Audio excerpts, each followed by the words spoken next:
Hello, ladies and gentlemen, and welcome to Mike Lansing Field for Game 2 of 2 between the Casper Spuds and the visiting Fremont Moo. Both teams went head-to-head in yesterday's matchup with an 11-2 win for the Casper Spuds. A reminder, this is a rematch of the 2023 ILB Championship Series, and both teams treated us to such a wonderful game yesterday. Logan Hunter alongside Nick Mitchell, and Nick, tell you what, I'm ready for some good baseball. I'm glad I'm not the only one, Logan. Thank you again. Like Logan said, welcome back to Mike Lansing Field, Spuds fans. Your Casper Spuds are looking to extend their impressive 5-game win streak as they gear up for Game 2 of the series against the Fremont Moo. Like Logan said, last night the Spuds dominated Game 1 with an 11-3 victory. Justin Estrada shined again on the mound, this time pitching 6 2/3 innings with 4 hits, 2 unearned runs, while striking out 11 and not allowing a single walk. Josh Phillips also had a stellar performance, going 2 for 2 with a home run, driving in 3, scoring twice himself, and adding 2 walks into the mix. With just 5 games remaining in the first half, the Spuds are in first place and control their own destiny. A win tonight would be a significant step towards securing a spot in the ILB playoffs, as the team with the best record in the first half and the second half automatically have a playoff bid, as they just have a 2-game lead over the Hastings Sodbusters. Also tonight, a very special night, as back on Saturday we had the Relay for Life tonight, sponsored by Donate Life. The Spuds in their special Donate Life jerseys for today, and tonight we have a very special interview with a person who is very connected with Donate Life, as it's Jason Weenia, a host family member, also my host family, living with him, as well as Jackson Strohmeyer, and I had a chance to talk with Jason before tonight's ball game. Here with a very special interview, as it is Donate Life night here at Mike Lansing Field for the Casper Spuds, here with one of the host families and a very big proponent for Donate Life, Jason Weenia. Thank you for being here, and thank you for doing all that you have for the Casper Spuds. And if you could just kind of tell us how your life has been impacted by Donate Life and just kind of give people your story, that'd be great. All right. My name is Jason Weenia, and about 15 years ago this week, I was laying in a hospital bed in Wyoming Medical Center, supposedly recovering from a new case of pneumonia, and which turned out to be congestive heart failure. After a couple weeks at the hospital here, I was flown to Salt Lake, and 5 days later I had my first surgery, and where they installed a LVAD heart pump to keep me alive. And at some point during that time, a young man decided to go and get his driver's license for the first time, and he checkmarked a little box to become an organ donor. And in March, or actually February, I got a phone call and said that a heart had become available for me. And March 1st of 2010, I had my heart transplant, and I've been very healthy ever since. And with organ donation, we always, we always strive to share information on how to become organ donors and share our stories so that people can understand the importance of becoming a donor, and that you can help so many people to become organ donors. And since my transplant, we have become host families for not only baseball kids, but for also hockey kids following their dreams. So that's kind of my short story. All right. Well, again, thank you for all that you've done for Casper, and being a part of Donate Life, and also being a great host parent to not only me but Jackson Strohmeyer and Nathan Martinez a year ago. And once again, just thank you for being a part of this and coming out and supporting everything here. Thank you very much.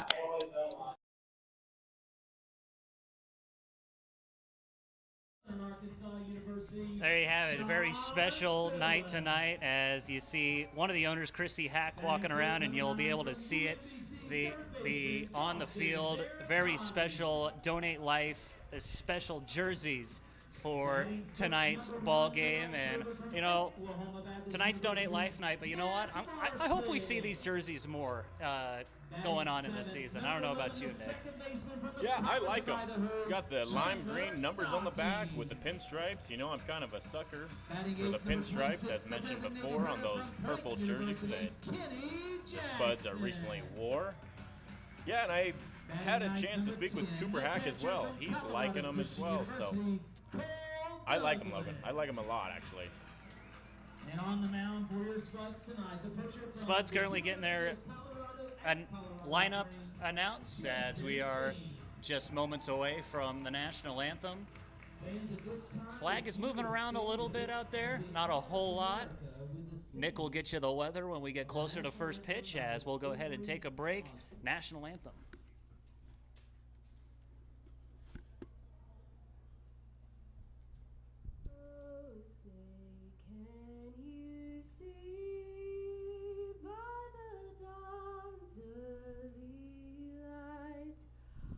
So proudly we hailed at the twilight's last gleaming, whose broad stripes and bright stars through the perilous fight o'er the ramparts we watch, we're so gallantly streaming. And the rocket's red glare, the bombs bursting in air, gave proof through the night that our flag was still there. Oh, say does that star-spangled banner yet wave o'er the land of the free and the home of the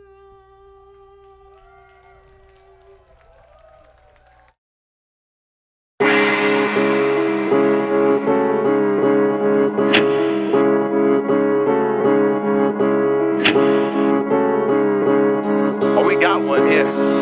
Ain't got time to be tricking on these fools. Ain't got time to be hating on you dudes. I ain't got time, ayy. I ain't got time, ayy. I ain't got time, ayy.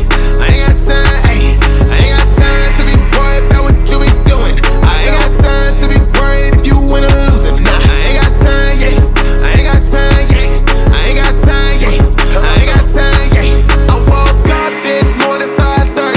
I had to get this money if I had to start working. Everybody's pockets, they ain't hurting, but mine they keep expanding. I keep splurging on these fools for real.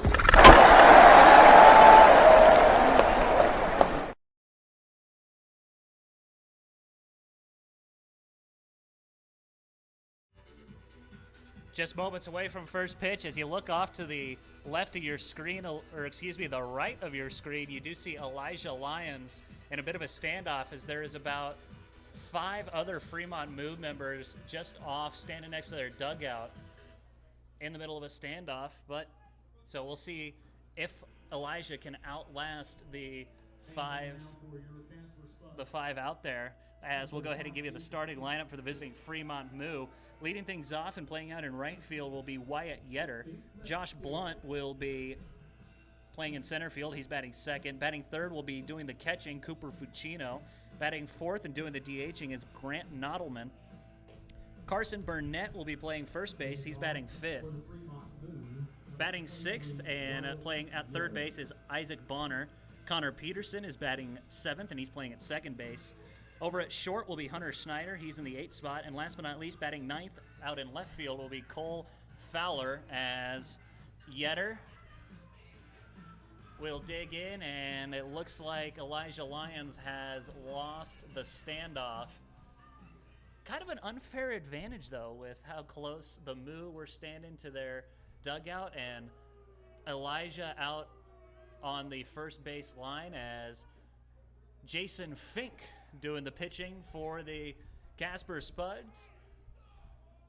First pitch taken for a ball, and we are underway here at Mike Lansing. Recap on Jason's stats.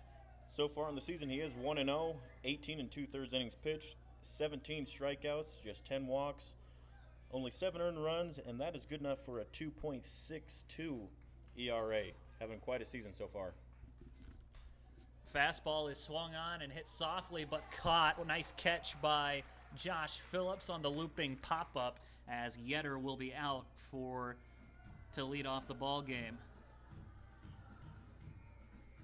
Now batting number 31. Josh Blunt will be next to hit, as with the defensive alignment for your Casper Spuds, here's Nick. Alrighty, we do have Chase Burke, left field, Elijah Reeves in center, Matt Marsick in right, Dawson Barricani at the hot corner on third, playing third, Chandler Stocking, at second, Josh Phillips first base, Dylan Schlotterback shortstop, and Cole Douglas doing the catching. If that seems a little familiar, that is because that is exactly the lineup the Spuds rolled out last night against the Moo in Game 1. First pitch to Blunt was taken for a strike right around the knees. A 1 from Fink, tap towards the right side of the field, gloved by Stocking. Quick flip to first is in time, and quickly there's 2 gone here in the top half of the first. First 2 outs, pretty simple, although not as electric as Justin Estrada did it a day ago. As for those that might not have watched, or for those that might not remember, Justin Estrada started the ball game with 4 straight strikeouts for the Casper Spuds, as Cooper Fucino will be at the plate. Nice breaking ball from Jason Fink. First pitch strike, and it's 0-1. Although we're only 2 batters in, it looks like the Moo have adjusted their game plan from yesterday. Swing early in these counts. They need to make some good contact to see if they can stay in the game, as the Spuds scored 5 runs in the first inning last night.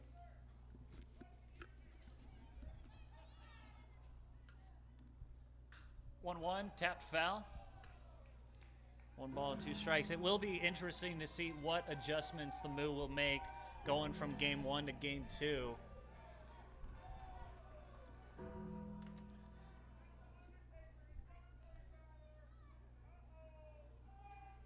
Ball and 2 strikes. Here's the pitch from Fink. Look good. Isn't good. Stayed high, according to Tom Day behind the dish. As it's 2 balls and 2 strikes now. Fink still with a pitch to play with. And unfortunately for the Spuds, we mentioned we're nearing the end of the first half, as the next pitch way behind Fucino. Count moves full now. Jason Fink, unfortunately, only signed a first half contract. So he will unfortunately be departing after the final game on Sunday against the Oahe Zap. But it's been a fun first half to watch of him. Payoff pitch, here it comes. Swing and a miss, and it's 3 up, 3 down to start the ball game for the Casper Spuds, as Jason Fink gets the swinging strikeout. We'll go to the bottom half of inning number 1. Spuds getting their watching Spuds Baseball on YouTube.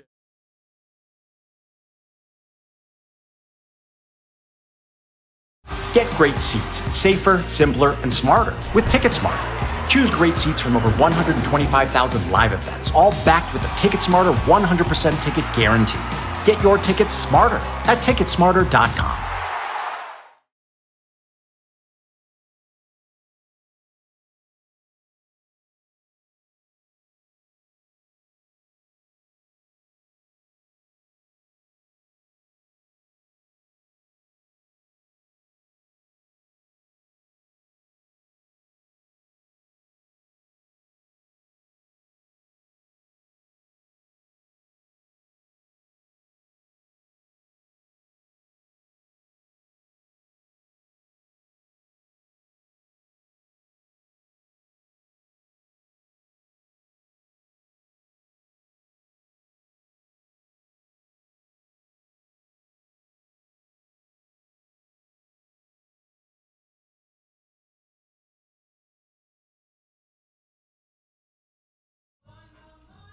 Bottom half of inning number 1 ready to get started. As to give you the starting lineup for the Casper Spuds.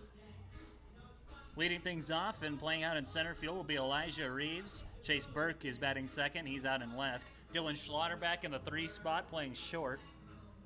Josh Phillips, as Nick mentioned, with that monster day yesterday, 2 for 2 with a home run. He's batting fourth and playing at first base. Dawson Barricani will be manning third. He's batting fifth. Matt Marsick out in right. He's in the 6th spot. Batting 7th, playing second base will be Chandler Stocking. Doing the DHing today, batting 8th, will be Kenny Jackson. And last but not least, doing the catching is Cole Douglas in the 9th spot. Man on the mound for the Fremont Moo will be none other than Baylor Hicks, as he's making just his 2nd start in today's ball game, as Elijah Reeves will get ready to get this game kicked off.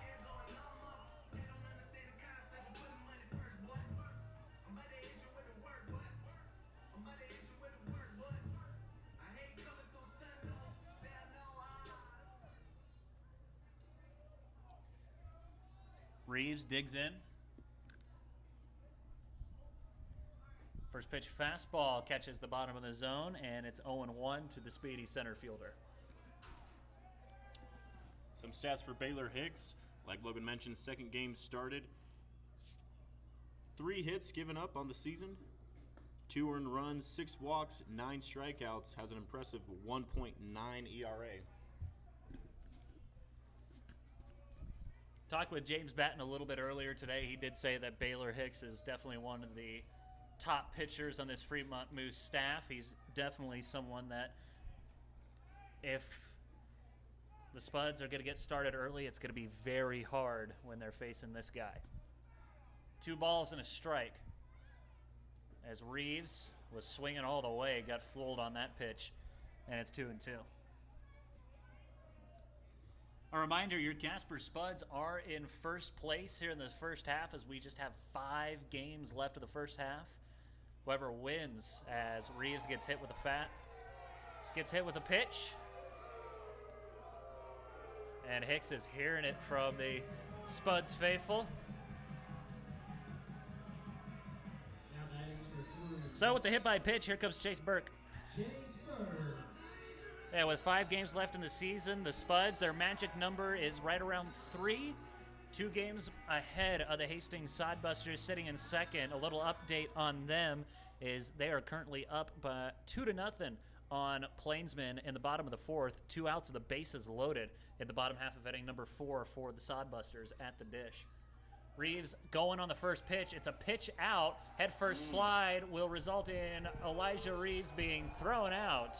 So they were ready for the run at that time, as what a throw from Cooper Fucino behind the dish, and there's 1 gone here in the inning. Yeah, I hate to say the Spuds might be a little predictable with Elijah getting on, stealing on the first pitch he sees. I think that the Moo were ready for that one. And Fucino, heck of an arm. I'll take a look at his caught stealing stats. I know they're up there. So it's a ball and no strikes after the pitch out, as Burke swings to the next pitch and skies it into left center field. Coming on is the center fielder, but he's going to be called off by the left fielder. That is Fowler, who puts it away for out number 2. And just like that, with nobody on and 2 gone, here comes Dylan Schlotterbeck.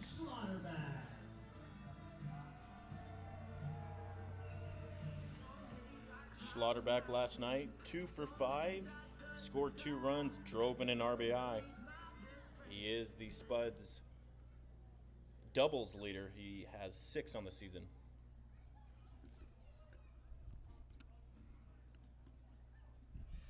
First pitch to Schlotterbeck is cut on and missed. He's quickly down 0-1. So far, the first 2 guys, Elijah Reeves thrown out trying to steal second. Just the 2nd time this entire season the Spuds have been thrown out trying to steal a base. Good eye from Schlotterbeck at that one. Ball and a strike now to him. Give you an update on Fucino's caught stealing. He has 6 of them on the year. That is tied with none other than Cole Douglas for the ILB lead for caught stealing. Schlotterbeck grounds one to short. Throw over will be in time and that will end the inning. So after the hit by pitch, it doesn't come to bite the Moo as Hicks faces the minimum. Top half of inning number 2 we go. Still no score. Before we go, it being Donate Life night, I do have some quick facts here about Donate Life here in Wyoming. There are nearly 1,300 people in Wyoming and Colorado that are waiting for life-saving and healing transplants. One person can save up to 8 lives through organ donation and save and heal up to 75 lives through tissue donation. We'll be back.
Number 13 is designated hitter, Fremont Moo. Top half of inning number 2 ready to get started. Both teams with a quiet first inning. Doesn't usually bode well for the Spuds, but we'll see how that will shape things out. Grant Nottleman will be the one to lead things off. After a 1-2-3 inning from Jason Fink, first pitch to Nottleman taken for a strike, and it's 0-1.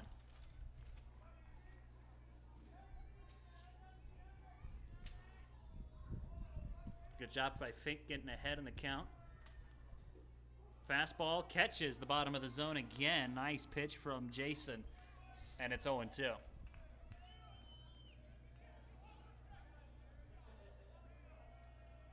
Fink in the driver's seat here. 0-2. Got him looking for a called third strike, and that is the first out of the inning.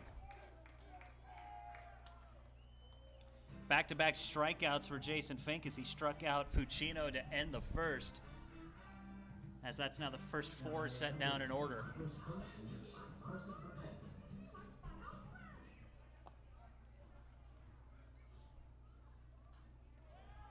Burnett up to hit for the Moo as he's first pitch swinging for a foul ball. As Cooper Hack wins the foot race for the foul ball. Carson Burnett up to hit. As back-to-back foul balls puts the count at 0-2 now.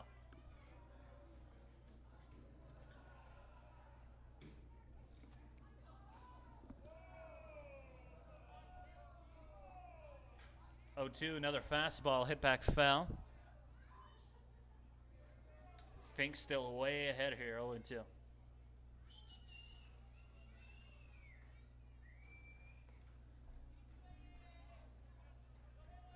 Try again, 0-2. Another foul ball off the end of the bat.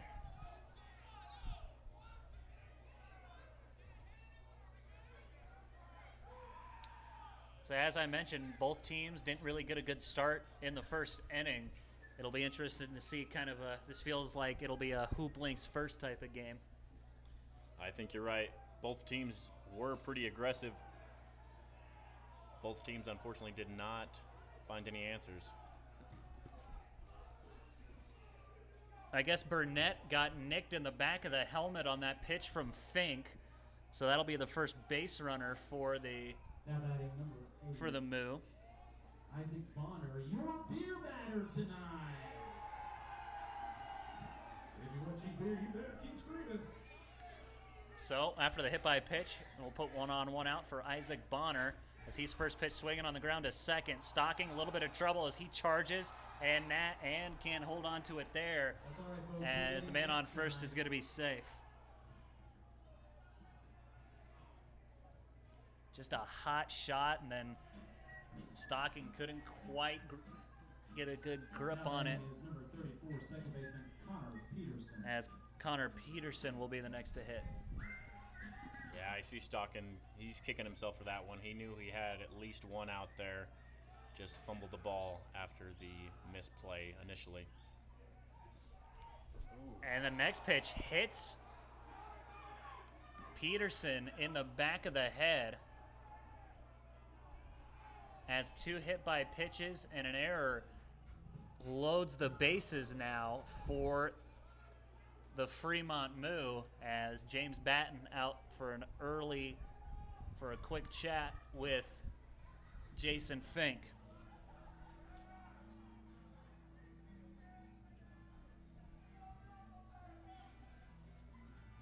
I think Batten is just trying to calm his guy down here as nobody is up in the Spuds bullpen.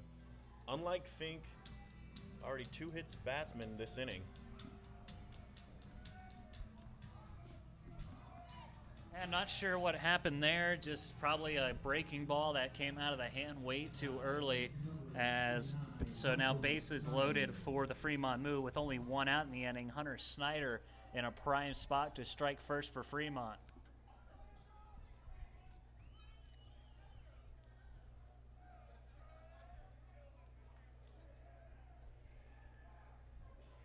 Does appear that Ty Volmer and Armani Knipper are on their way to the bullpen. Maybe just to sort of stretch out a little bit. I don't think, especially for a guy like Fink, I don't believe Batten will be contemplating any substitutions, as the next pitch is popped up towards Baracani, as he's going to make an amazing sliding play to put him away for the out. And they're also going to double him up at second. Not sure what Bonner was doing there, as he just strayed away too far. I don't know if he thought Baracani dropped the ball or something, but man, doubled him up there at second, trying to get back. What a way to end the inning, and the Spuds tightrope out of danger. We'll go to the bottom half of inning number 2 on an electric end of the inning. No score.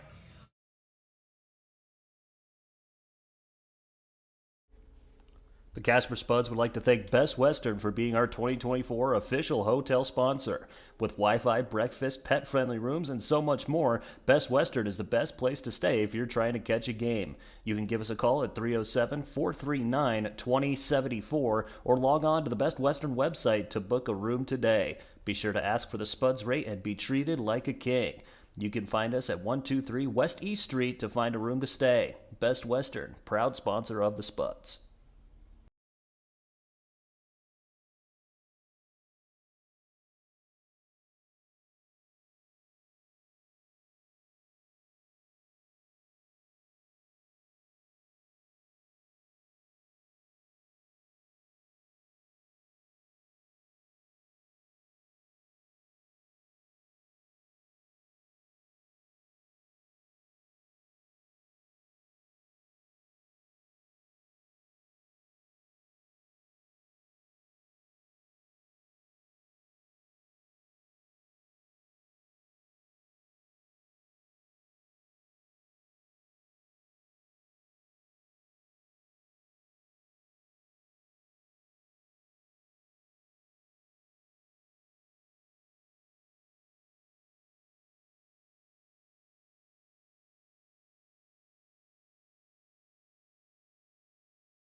Number 39, Josh Phillips. Bottom half of inning number 2, ready to get going after an interesting end to the top of the second. Spuds had Moo had bases loaded with only 1 out, and the Spuds were able to dance out of danger as Josh Phillips will dig in here to lead off the bottom of the second. Phillips, first pitch swinging, knocks it foul. I think he started him out with a changeup. Phillips sitting fastball the whole way, but good job of just fighting that one off foul. No balls and a strike to the Spuds' first baseman. Now it's 0-2. The Moo do have Phillips shifted a little bit as there's 3 guys standing on the second base side of the infield. 0-2 to 0-2 high. Count moves to 1-2. Yeah, good point there by Logan. 4 shifted to the right of second base as Phillips is a pull hitter. He does have 6 home runs on the season, including 1 last night.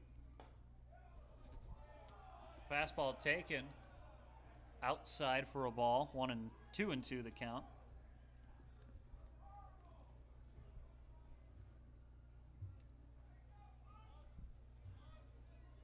Two balls, 2 strikes. Phillips checked his swing, and Tom Day said he went around. And that's Phillips down on strikes. Now batting number 9, Dawson Baracani. So after the strikeout, that'll bring up Dawson Baracani.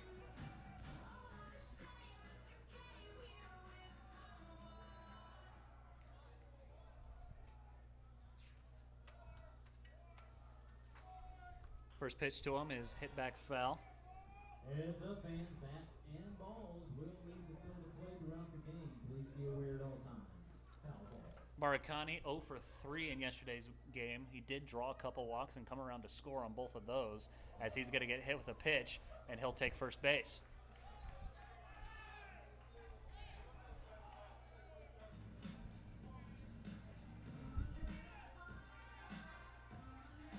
Now batting number 1, Matt 1 on, 1 out, and here Marsick. comes Matt Marsick. Interesting stat on Baracani. He hasn't attempted a stolen base this season, although he leads his team. He does have some wheels, leads his team in triples with 2.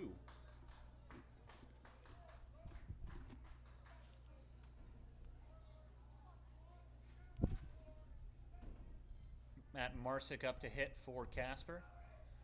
As the first pitch is a fastball, too high, 1-0.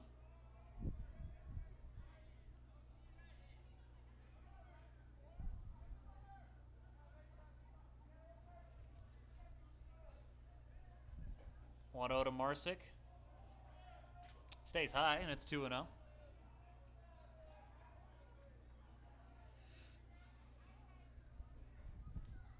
One on, 1 out here for Casper, trying to get something going here to help their cause.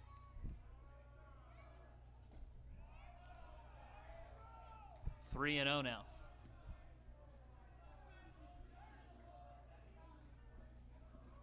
Marsick, tough night last night, going 0 for 5. He was the lone Spud to not record a hit or a walk as he draws a walk. Good recovery. Good start, I should say, by Marsick.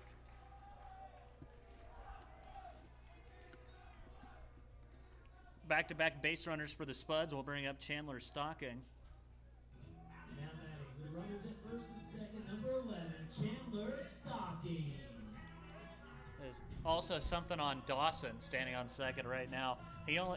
In his time at UMBC last year, he only attempted 3 stolen bases. He was safe on 2 of them, but he only attempted 3.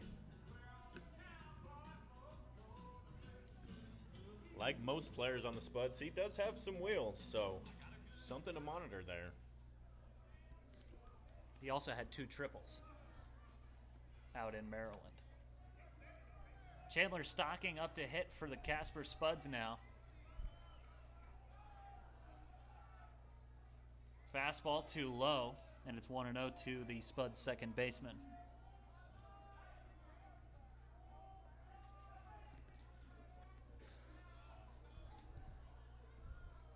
One ball, no strikes here to Chandler. Fastball finds the zone, and it's 1-1 now. To bring you into the ballpark tonight, 71 degrees, a little bit windy. We do have 17-mile-an-hour winds. As Stocking lifts one in the air to left center, that's going to get down for a hit. That's going to score 1. Throw's going to come to third, and the runner will be tagged out trying to go first to third. 1 run will score as Chandler Stocking gets an RBI single as Matt Marsick was thrown out trying to go first to third. 2 outs in the inning and a man on first, and that'll bring up the designated hitter, Kenny Jackson.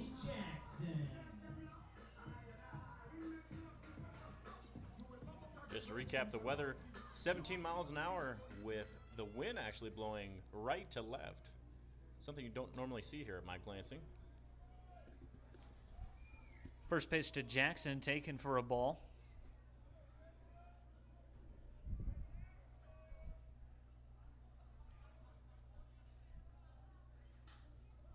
Jackson lifts one high in the air, but pretty shallow towards the left side. Left fielder coming over, and he'll put it away, and that will be out number 3. So the Spuds strike first after an RBI single from Chandler Stocking. As we'll go to the top half of inning number 3. You're watching Spuds Baseball on YouTube. Each day the sun will rise and fall. We face challenges, the oil field evolves, and Vault finds solutions. Privately owned with a singular focus on wellhead products and services, Vault Pressure Control was built from the ground up to face the industry challenges head on. With safety at our core, Vault's equipment and services are engineered to provide versatile solutions to fit your operational needs. Experience the evolution of wellhead.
Nine one and 2 guys due up for the Fremont Moo as we begin the top half of inning number 3.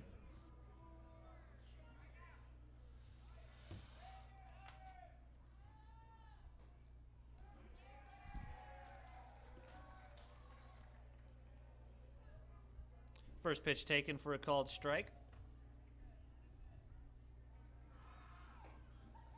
Next pitch also taken for a strike. 0-2 the count. As Cole Fowler at the dish for Fremont.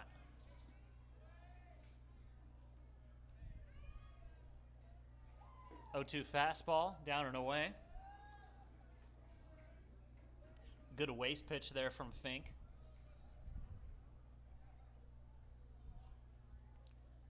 Here comes the 1-2.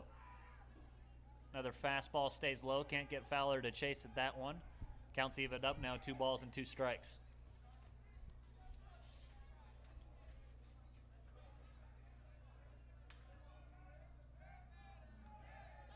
2-2 fastball hit on the ground towards the right side.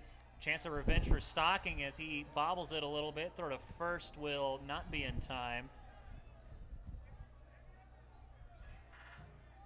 As a very uncharacteristic start for Chandler Stocking results in a runner at first.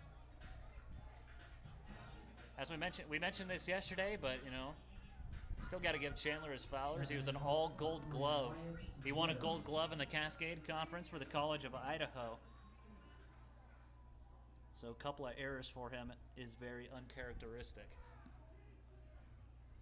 Swing and a miss as Yetter will get things going. Wyatt Yetter waves at the first pitch.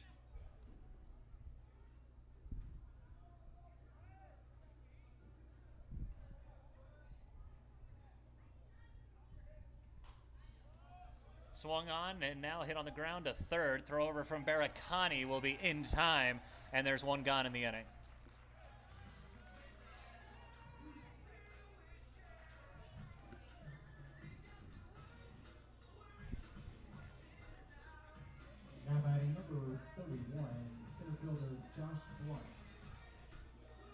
Josh Blunt will be the next to hit as Fowler advanced to second on the ground ball. As the Moo have a runner in scoring position, Blunt leading the team 11 RBIs.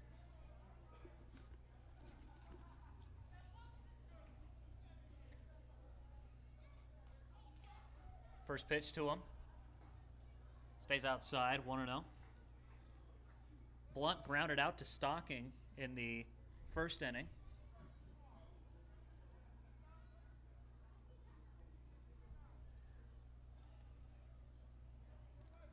One and 0 the count to him.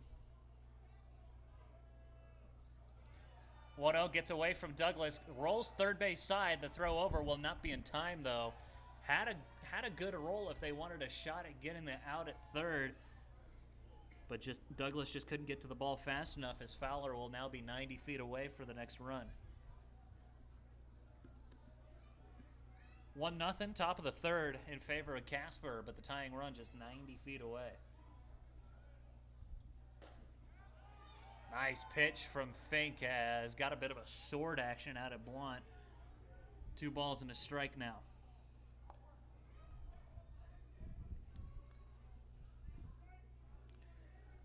Blunt, also worth mentioning, hitting 200 with runners in scoring position as he taps one foul. Big shout out to Hannah and Monty. They're sitting in the Porter's Mountain View Supply best seats in the house down the first base line. Great seats, Hannah and Monty. 2-2 the count.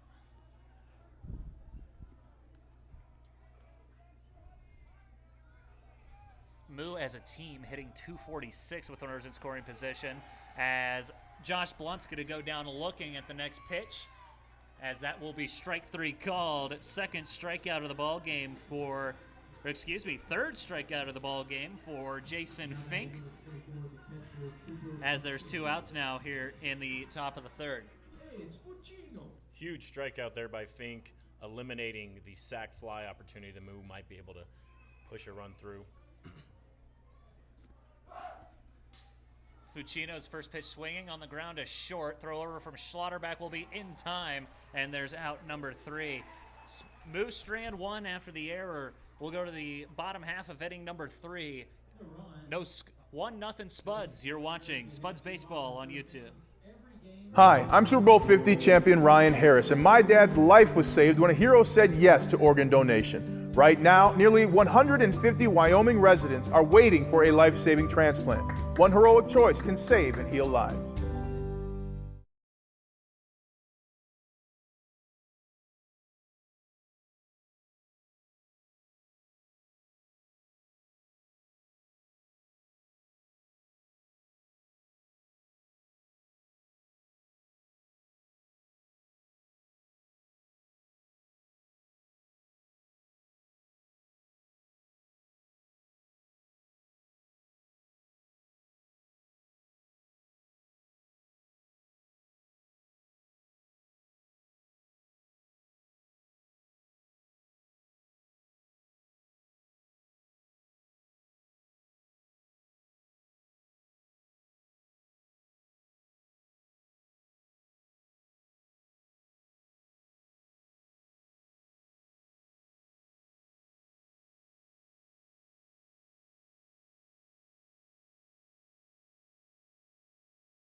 Bottom half of inning number 3 ready to get started. It'll be the 9-1-2 guys due up for Casper as Cole Douglas will dig in, as we also have Wesley Flatt up here in the booth as the first pitch is taken for a ball. 1-0 the count.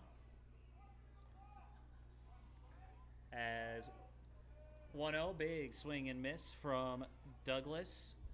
Count moves to 1-1. Wesley, how you feeling today, man? Feeling all right. Obviously, not in the game today with a little shoulder injury, but I'll be back in a few days. It's not too big of a deal. So excited to get back out there, but excited to cheer my guys on too. Next pitch called for a strike. 1-2 the count now to the Spuds backstop. 1-2 is hit down the line and it'll get foul. We'll stay right where we're at 1 ball and 2 strikes. All right, so Wesley, what does this game mean to the Spuds? You got a 2-game lead in the standings against a familiar foe tonight, the Moo. Well, I know we are only a couple games away, a couple wins away from clinching first place.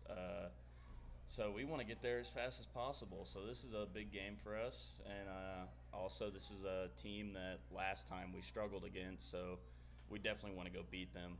Definitely want to beat these guys. Had it circled on the calendar? Oh, yeah. Oh, yeah. We were definitely waiting for this series a little bit. I agree, especially at home. Fans ties 2 for 1. Spuds baseball and bat. 2 balls and 2 strikes as Cooper Hack again won the foot race for the foul ball. A little bit of a sort of game they got going as Douglas swings and lifts one in the air to left center, charging the center fielder, and he'll put it away for out number 1. Up here talking to Wesley Flat, and Wesley, you mentioned to me that your dad was getting on you about you getting up here. Well, you made it up here. Do you have anything you want to say to your dad or all your family watching back home? Hey, Dad, love you. Happy late Father's Day. We already talked, obviously, but Father's Day was just a couple days ago. So, yeah, Mom. I don't know if Mom's watching, but Mom, what's up?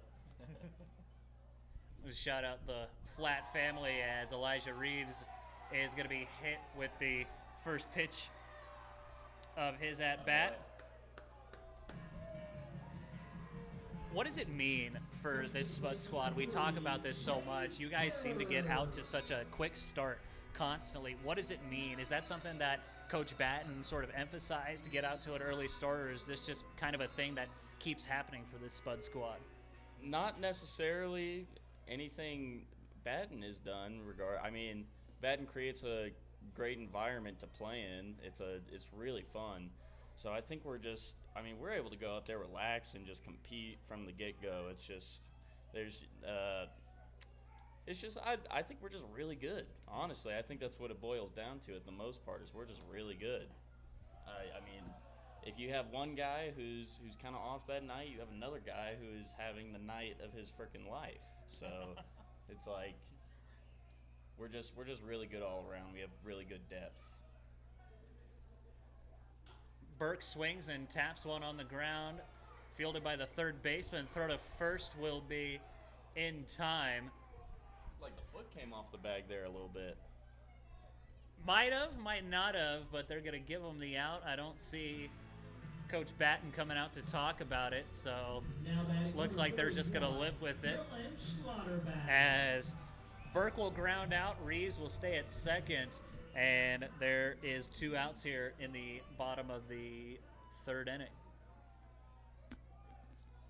So these Donate Life jerseys, I think they look good. What do you think, Wesley? You liking them? I think they're awesome. They look really cool. Schlotterback swings and taps one on the ground to third. Throw over to first will be in time for the out. Wasn't a long time, but we got to talk to Wesley Flat a little bit. Hey, Wesley, appreciate you coming up here and spending some time with us. Yes, sir. Thanks, Wesley. Appreciate it. We'll be back. Top of the 4th coming your way next.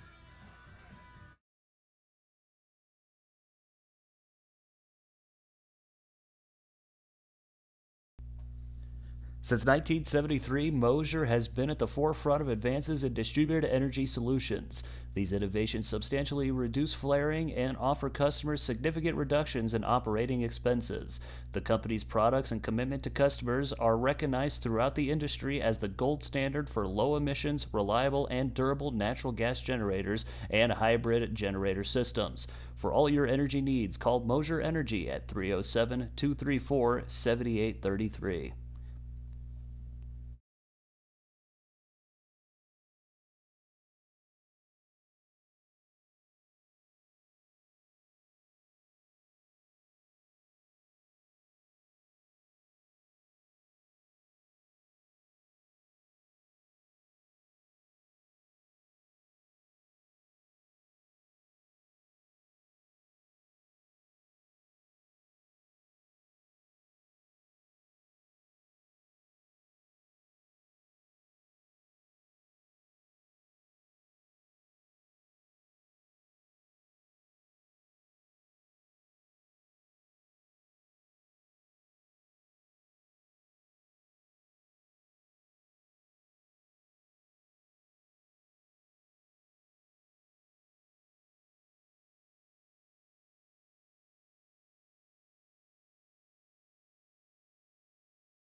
Top half of inning number 4 as we're ready to get the middle innings going, as Grant Nodelman will come to the plate.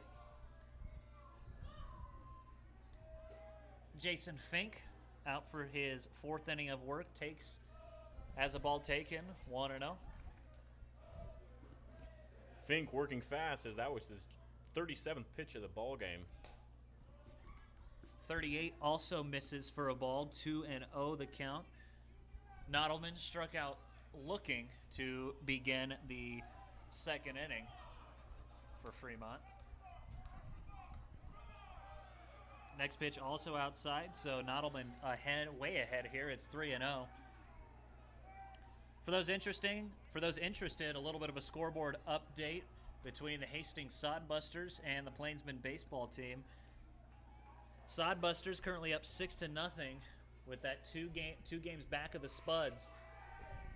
They're up 6-0 in the bottom of the 6th on the Plainsmen. 3-0 from Nodelman, taken for a strike. 3 balls and a strike now. 3-1 fastball, just outside, and it's ball 4.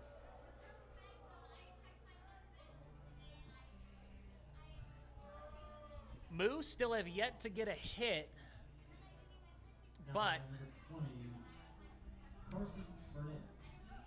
but they have gotten quite a few base runners.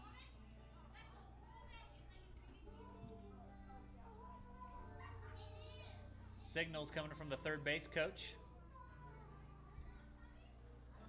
Yep, a few base runners is right, as they have 1 walk and 2 hits by pitch. Hit batsman, I should say. Whoa. Burnett looking to square as he'll pop it way back foul. Just remember, those balls can leave the field pretty quickly. Burnett was the first base runner of the game as he was hit by a pitch in the 2nd. Got all the way to 3rd but couldn't come around to score. Throw over and a check on Nodelman. He's not moving. Dives back safely.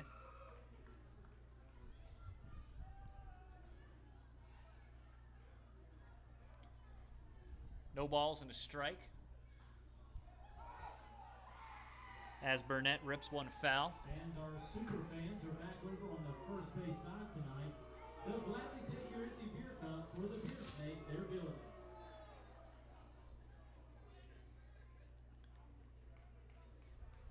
No balls, 2 strikes, nobody out here in the inning. Saw Fig check on Nodelman. For those interested, Nodelman has yet to attempt a stolen base this year, as next pitch is hit foul. No balls, 2 strikes to Burnett.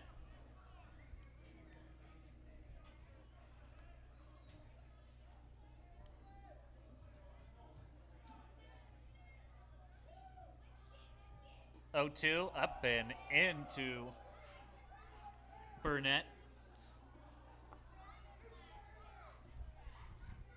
1-2. Fans, make sure you donate your beer cup to the super fans in the first base bleachers. 1-2 from Fink stays high. Count moves to 2-2. Like we mentioned, it is Donate Life Night.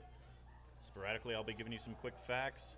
Anyone of any age can sign up to be an organ donor. Eye, tissue, and organ. The oldest tissue donor in our region was 105 years old. Next pitch is swung on and missed as Jason Fink picks up strikeout number 4 on the day. As he'll get the first out of the inning. Fans now batting our favorite batter of the night, the beer batter. 1 on, 1 gone as Seth Bonner will come to the plate, or excuse me, Isaac Bonner. Bonner reached base via an error, so make him 0 for 1 on the day. Strike 1 on the beer batter, folks. Bonner's first pitch swinging as he'll lift it foul, and it's 0-1. If you can help my fans out, Isaac, just let some cheap beer there, buddy. No balls and a strike. Here comes from Fink. Too high. 1-1.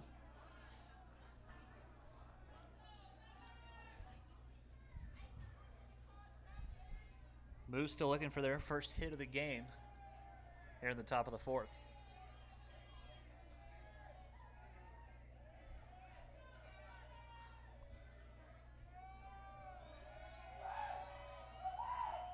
Swing and a miss at the 1-1, and now quickly it's 0-1 and 2 as Fink trying to make it back-to-back strikeouts here in the top of the 4th. My fans, some cheap beer.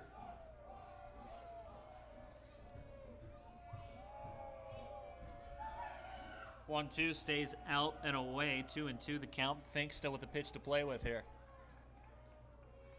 Fans, if you want cheap beer, let's make some noise.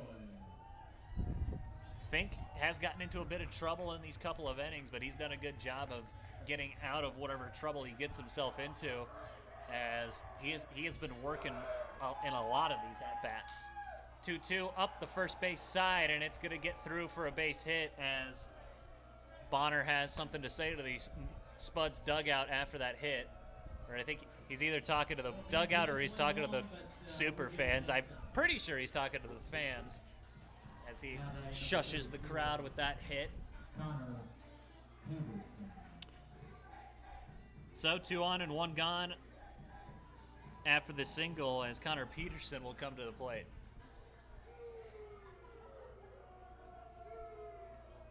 Yeah, I think you are right. He's hearing it at first base from some of the Spuds fans.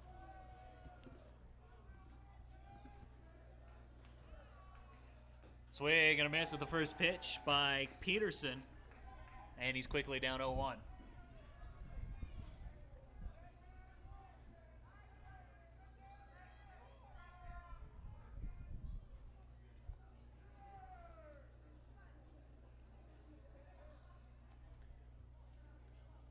Here's the 0-1. Fastball gets away from Douglas as I think he thought he caught it. Didn't realize that it skipped off of his glove. So he took a second to run back there, and it's a ball and a strike.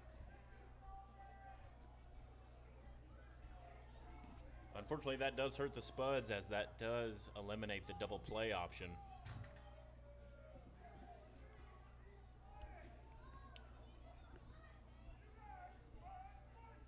Still only 1 out. Now the tying run 90 feet away here in the top of the 4th.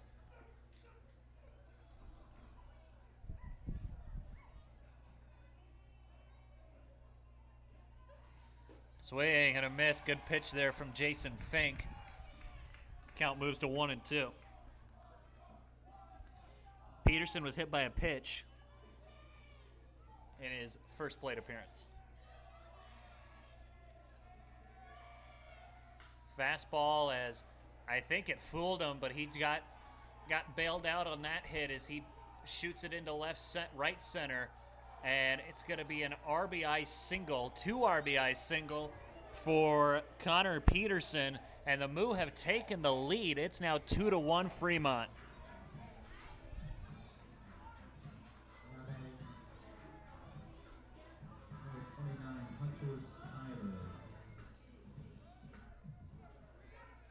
2 runs come in off of the bat of Connor Peterson as he stands at first now after that hit.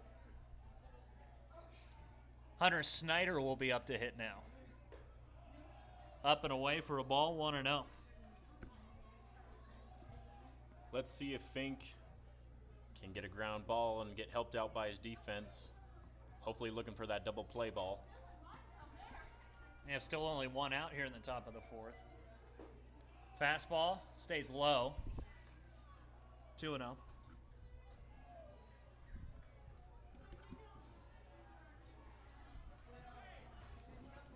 As Cole Douglas will call time and come out and talk strategy with Jason Fink. First row bleachers, they would love to have your empty beer cups. They're building a beer snake. Mentioned the second inning, Fink got into a little bit of trouble, had a bases loaded opportunity, got out of it. Unfortunately, unable to get out of this inning unscathed with a couple of runs coming in. Just got to lock in and put that out of your mind and just get your next guy here. Yeah, I think you're right, especially locking in, lean on the defense, as the defense helped them out with, it was Chase Burke getting the assist in the second inning, doubling up. Big cut and miss on that pitch from Schneider. 2-1. Snyder thought about going after it. Stays back, and now it's 3-1. You need something? 3-1.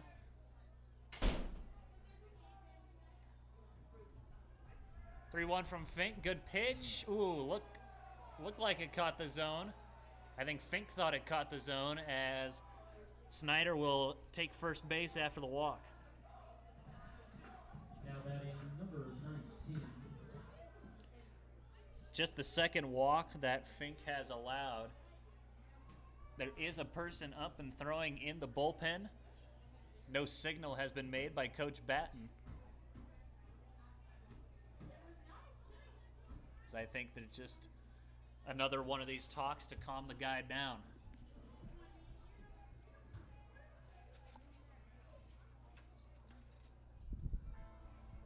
Cole Fowler will be the next to hit for Fremont. He reached via an error in the top of the 3rd.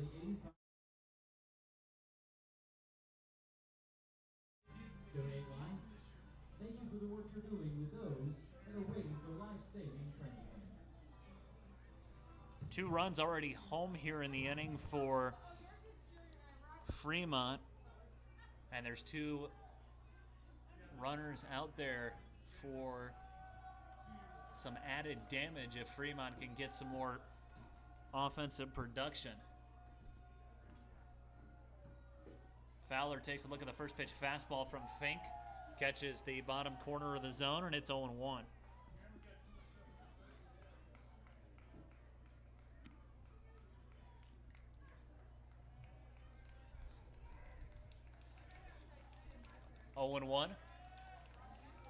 Next pitch from Fink bounces. Good block behind the dish by Cole Douglas. Ball and a strike now. Yeah, excellent play by Cole Douglas there. Potentially saving the runners advancing. Tough play to make, too.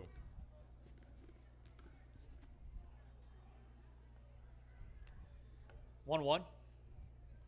Nice fastball. Catches the zone, and it's 1-2. Fink just 1 strike closer now.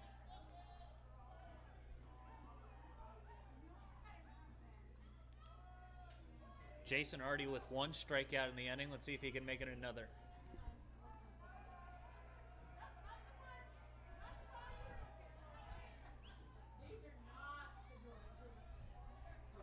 Can't get Fowler to chase at the next pitch. 2-2 the count.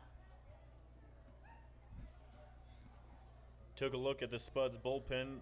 Ty Volmer warming up. Spuds using their top arms in this competitive game against the Moo.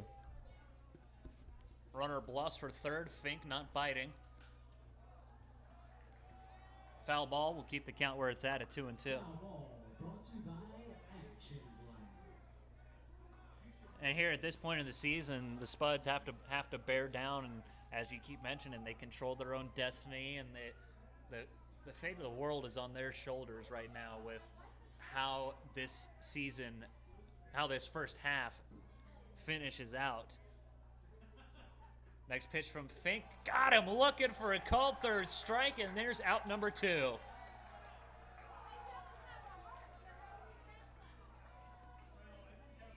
So 2 strikeouts in the inning for Jason Fink, as that's strikeout number 5 for him. As Wyatt Yetter will come to the plate.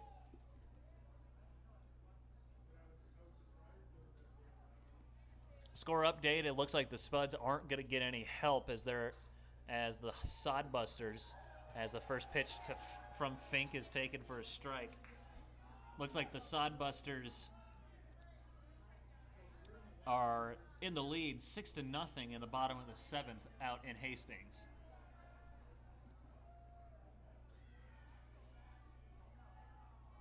Nice breaking pitch from Jason Fink, just kind of froze Yetter, and Jason Fink is one step away from stopping the bleeding.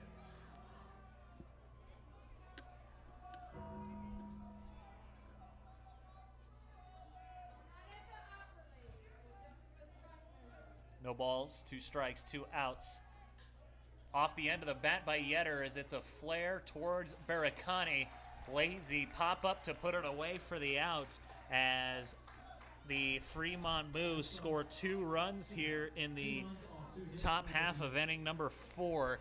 They take the lead. It's 2-1. And before we go, I'll let you know that Platte Valley Bank is available at many locations in the state, including 2 locations right here in Casper. With banks in Casper, Cheyenne, Torrington, and Wheatland, we have places all over southeast Wyoming to help you with your banking needs. From 8:30 to 5, our employees will be more than happy to assist you right here in Casper. Make your way to 3131 Southwest Wyoming Boulevard or give us a call at 307-235-3400. Platte Valley Bank, proud supporter of the Spuds, member FDIC. Bottom of the 4th when we come back.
Middle third of the order due up for Casper, as it'll be Josh Phillips to get us going in the bottom of the 4th.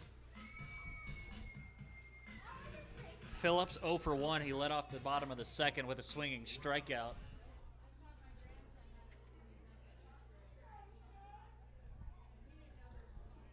First pitch to Phillips, low for a ball, 1-0.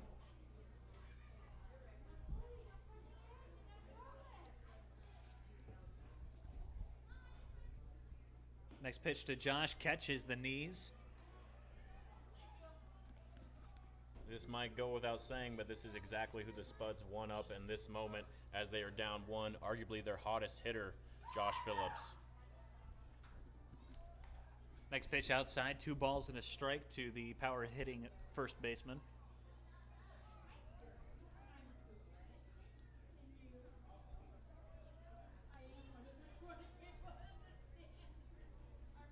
Two one also misses, 3-1.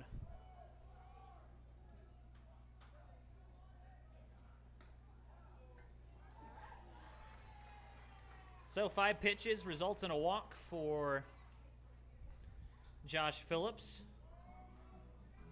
as he'll lead it off with that free pass, and it'll open things up for Dawson Barricani. Good things happen when the Spuds get that first batter on base. We'll see if they can do some damage here in the bottom of the fourth.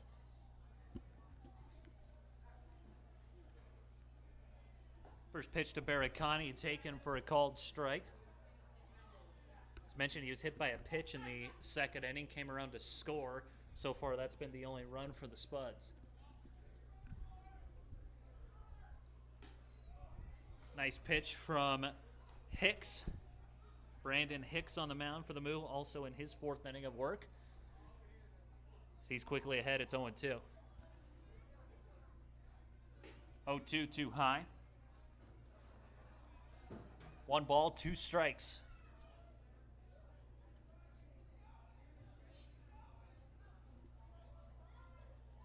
Check on Phillips at first. Good pitch. Barricani not biting. 2-2 now.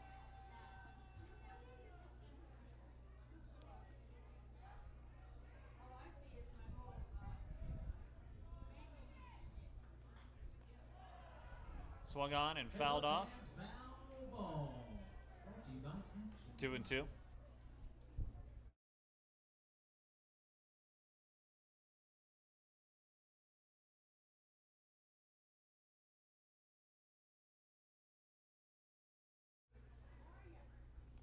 Two balls, 2 strikes. Check on Phillips. Head first dive. He's back safely.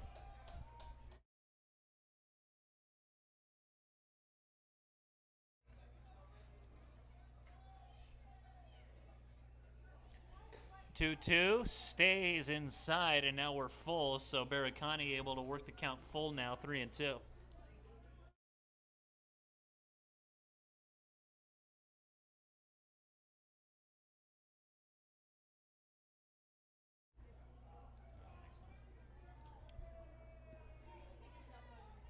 Three and two as time is called, as here comes the manager for the Fremont Moo, Connor McGonigal, out to talk with the home plate umpire. Tom Day behind the dish in this one. Zachary Nelson in the field.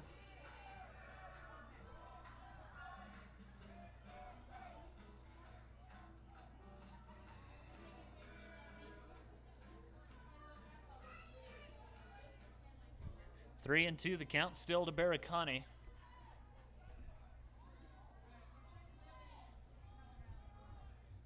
Check on Phillips. Dives back safely. Matt Marsick waits on deck.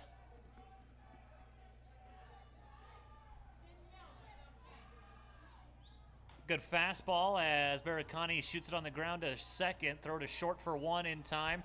Throw to first in time, apparently. Barricani looks safe by a step from up here, but guess that's why we're not umpires, as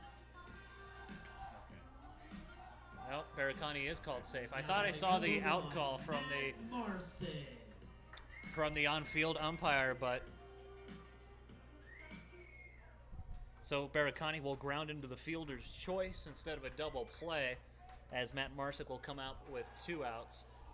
Check on the runner, as Fremont thought for sure they had Barricani picked off, but he dives back safely.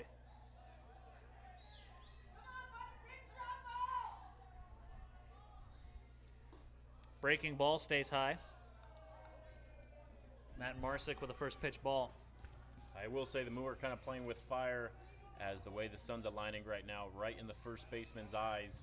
Definitely a tough play on those pickoffs.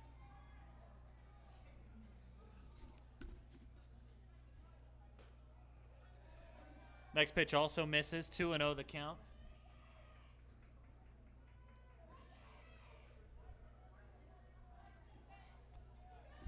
Two balls, no strikes.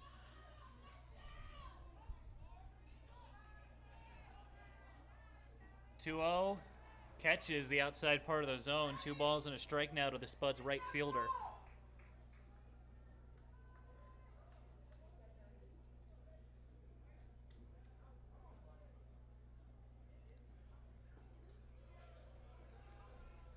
2-1 taken, 3-1 now.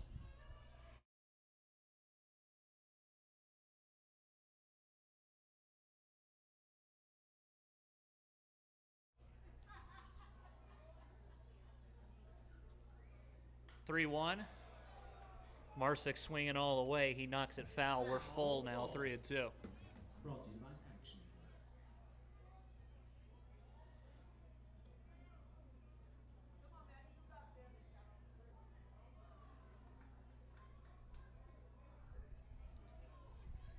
Three balls, 2 strikes. Payoff pitch, hit back foul, and we'll do it again, 3-2. Marsick does do a good job at working those counts and just trying to battle. Sometimes it works, sometimes it doesn't, but you got to respect how many pitches he makes guys throw. Check on Barakani, he dives back safely.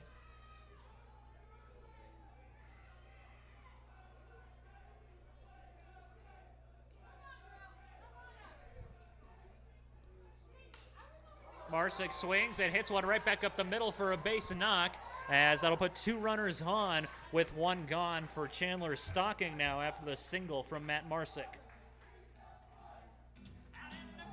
Marsick rebounding here nicely after last night's game.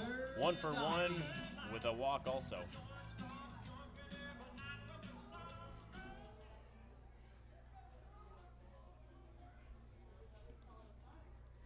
Time is called as there'll be a meeting on the mound for Fremont. Don't know if this will be a pitching change or just a strategy talk. Looks like it might just be talk on what they want to do. 2 men on with only 1 out here in the bottom half of the 4th. Interesting, though, I did see Zach Nelson a part of the huddle for the Moo. Looks like the Moo had some words for him. Not sure what was said, but maybe just a question.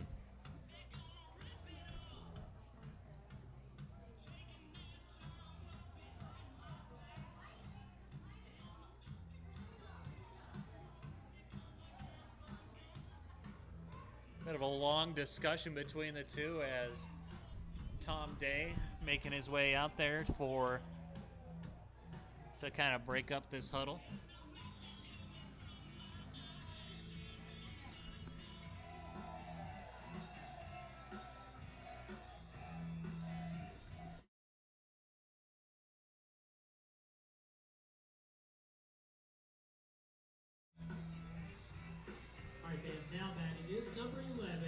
Chandler Stocking, as mentioned, next to hit for the Spuds with only 1 out, the bottom half of inning number 4.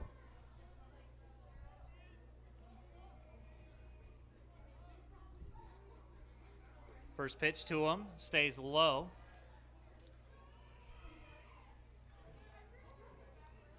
Stocking 1 for 1 with a single. Got the first hit of the game for Casper. Next pitch also misses, 2-0 the count to him.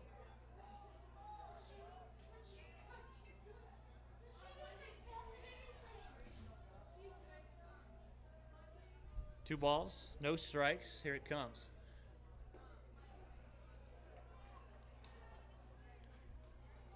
Stocking taking the pitch, 2-1 now.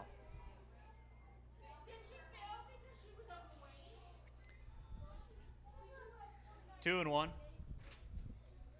As Stocking swings and lifts one towards center field. Going back on it will be the center fielder. It'll be caught. Runner trying to tag for third. Throw's going to be cut off, so Barakani will make his way over to third, and that'll put runners on the corners now with 2 gone for Kenny Jackson. Now batting with runners at the corner, number 26, Kenny. So unfortunate fly out for Chandler. Still only 2 outs as Jackson will dig in. He's 0 for 1 on the day with a fly out.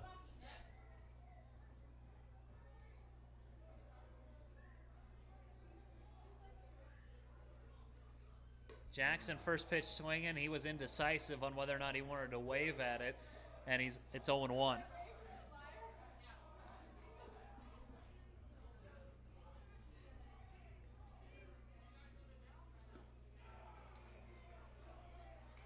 Next pitch, also a strike.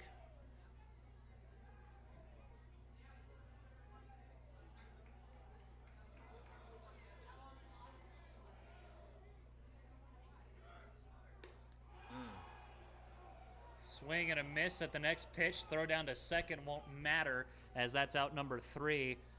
And that will be the end of the inning. So Spuds unable to score, unable to answer. 2-1 Moo, top of the 5th when we come back.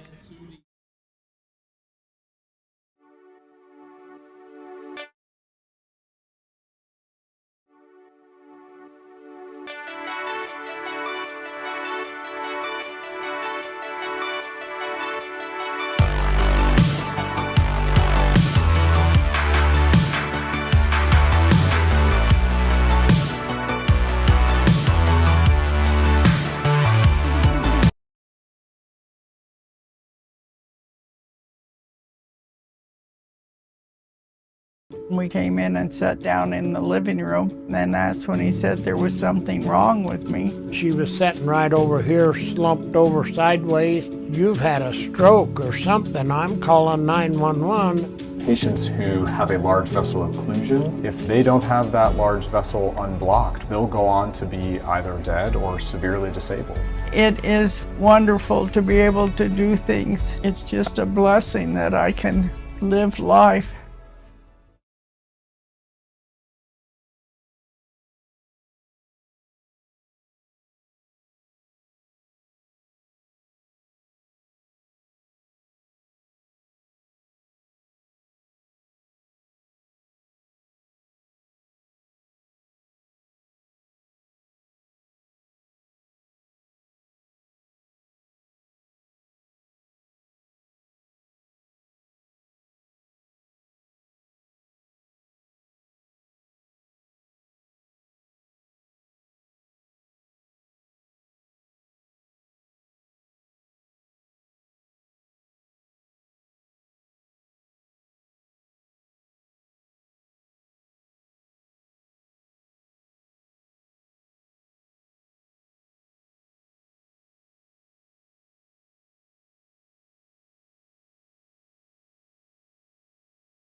Welcome back to Mike Lansing Field as Josh Blunt will be the one to get things going. 2-3-4 guys due up from Fremont, trying to start things off, trying to catch the defense napping with a bunt, but knocks it foul, and it's 0-1.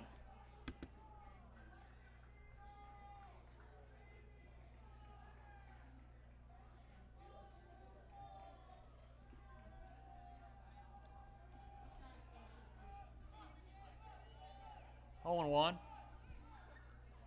Misses low.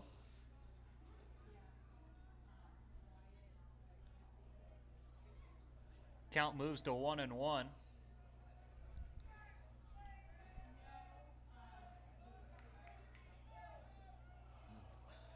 Pitch looked good from Fink, just broke a little too much. As the count moves to 2-1 now. Yes, Jason Fink out for his 5th inning of work now. Chopper on the ground towards the right side. Stockings got it. Throw to first is in time, and there's one gone.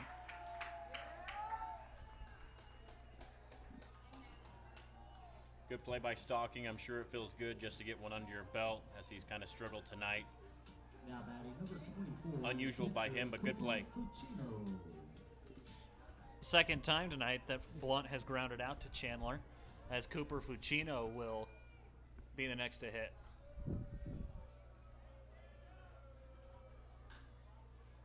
Chopper towards the right side again. Another chance for Chandler and another ground out for Chandler. Quickly, 2 are gone now in the top half of inning number 5 as Grant Nottleman will be the next to hit. Now batting number 13, Grant Nottleman.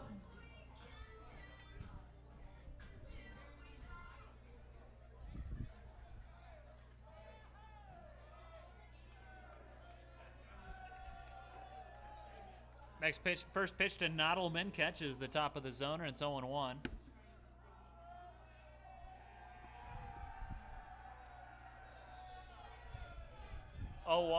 In the zone, and it's 0-2. Nodelman 0 for 1 today. He struck out looking, drew a walk, and scored. 0-2. Here it comes. Outside, 1-2 the count.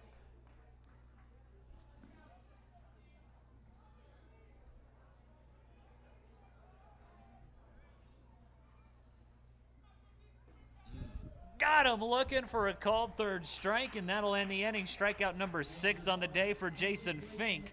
As we'll go to the bottom half of inning number 5. Spuds looking to tie this one up, as we would also like to let you know about Altitude Energy. Just to let you know, if you throw a hit, we're not Altitude Energy are proud sponsors of the Spuds and will be sponsoring our Energy Night all throughout the 2024 season. At Altitude Energy, we're taking drilling in a whole new direction. Since opening our doors in 2015, Altitude has built one of the industry's most extensive portfolios of mud motors, rotary steerable systems, and advanced MWD technology. We're home to 260 employees who deliver customized solutions and next-level service. The kind once thought to be reserved for offshore and high-cost projects. Altitude Energy, proud sponsor of the Spuds. You're watching Spuds on YouTube.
Bottom half of inning number 5 ready to get going. 9-1-2 hitters due up for Casper, as Cole Douglas will be the first one to get things going.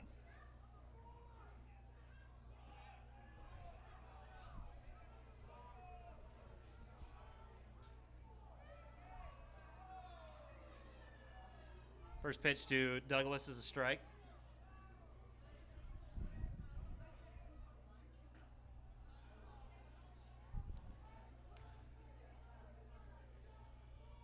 Next pitch misses. Ball and a strike now to the Spuds backstop. Good fastball there from Hicks, as it's 0-2.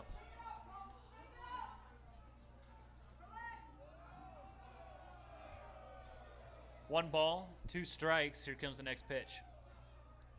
Too high, right around the eyes of Cole Douglas. 2-2 now. Hicks still with something to work with here.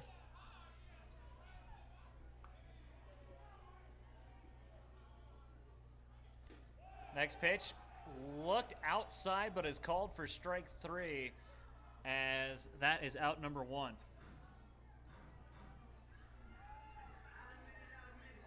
Now batting number 24, Elijah Reed. Second strikeout of the ball game for Hicks, as Elijah Reeves will be the next to hit.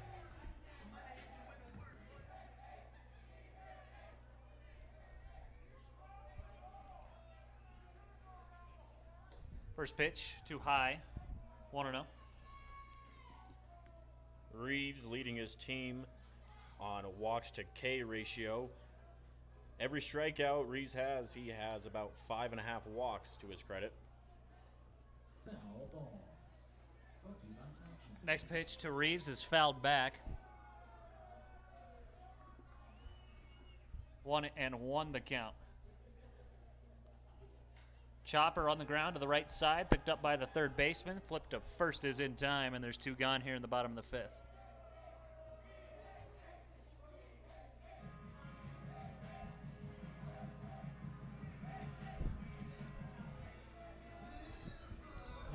Outside of the 1 run in the 2nd inning, the Spuds have been able to get absolutely nothing going.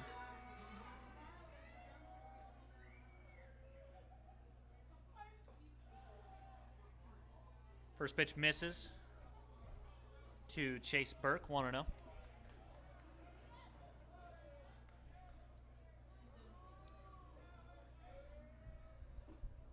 One-0 to him also misses, 2-0 the count.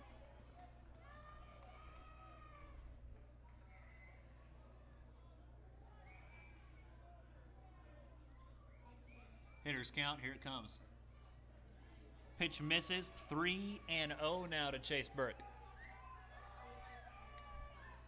Should he get on base, Dylan Schlotterback waits on deck.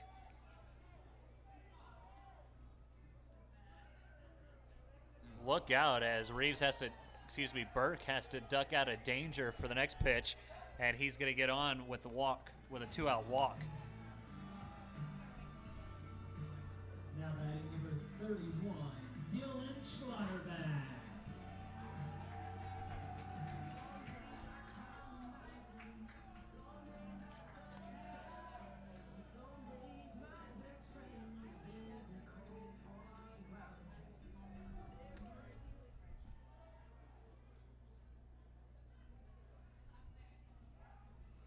Check on Burke. He's not moving.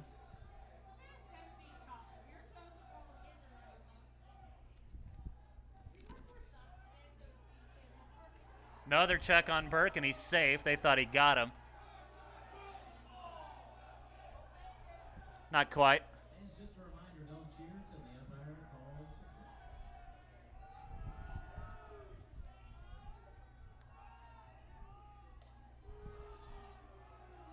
Another check on Burke. He's still not moving.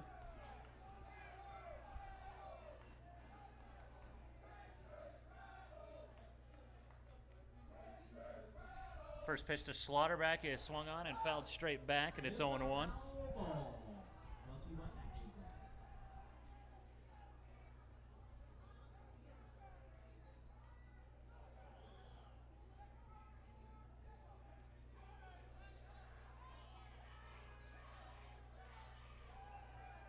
No balls and a strike. Next pitch is swung on and hit on the ground to second. Throw to first will be in time, and that'll end the inning. So the walk doesn't come to threaten the Moo as we'll go to the top half of inning number 6. Spud's still looking for that tying run. It's 2-1 Fremont.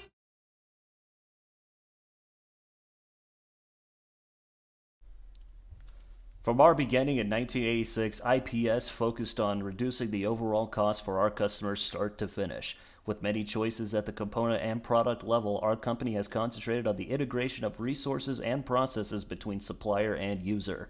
Our sales staff is available to work with you on reducing overall manufacturing and construction costs through innovative lean processes and technology solution. We maintain complete and comprehensive inventories to keep your project on time and within budget. IPS, proud supporter of the Spuds.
Top half of inning number 6 ready to get going as Carson Burnett is first pitch swinging on the ground to the left side, and it'll get foul, 0-1. Jason Fink out there for his 6th inning of work.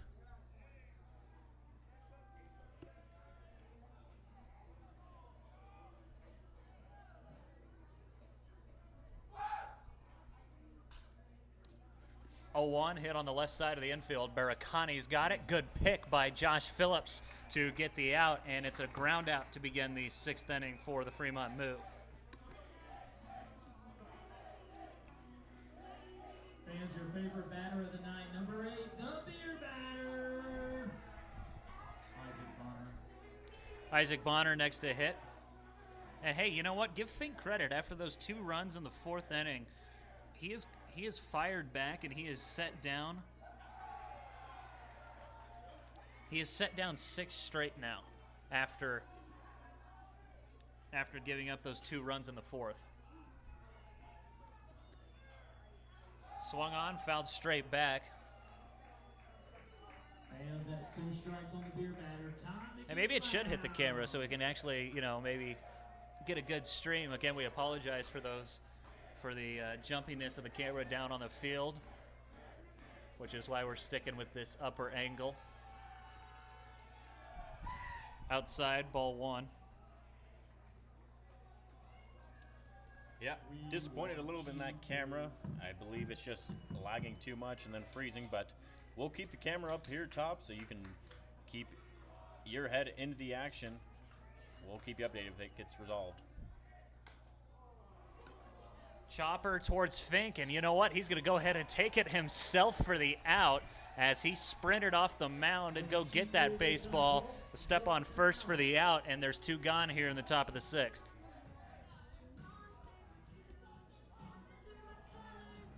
Fink, the big old bear out there poking the ball, said, "I'll do it myself." Great snag by Fink, able to run over, get the runner out. We've seen Fink flash the leather a few times this season. Not too surprised he got it done there.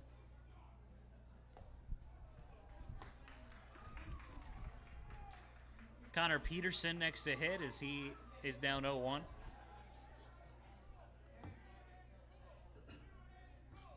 Next pitch popped foul, quickly now 0-2.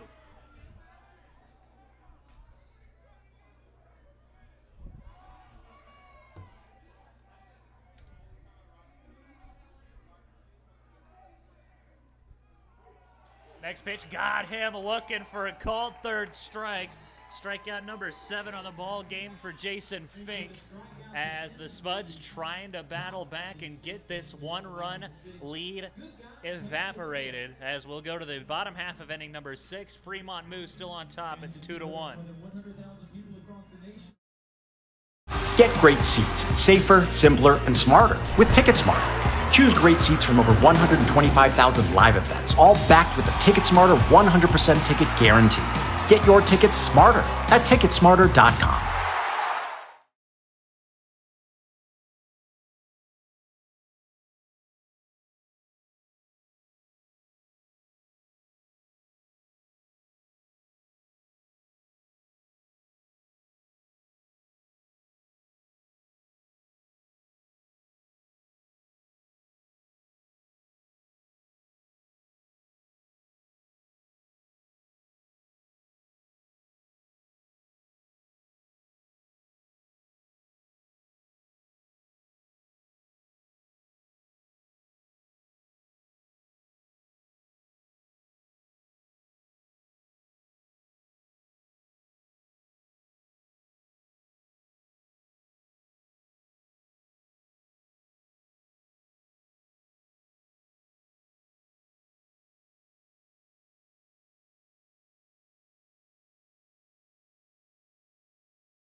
bottom half of inning number 6 ready to get started, as leading things off is going to be Josh Phillips.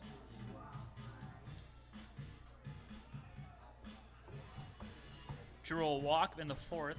Both of his at-bats so far, both of his plate appearances, I should say, have been leading off an inning, which is exactly what Fremont would want. But in a 1-run lead, might not necessarily be the best case here. First pitch to Phillips, too high, and it's 1-0.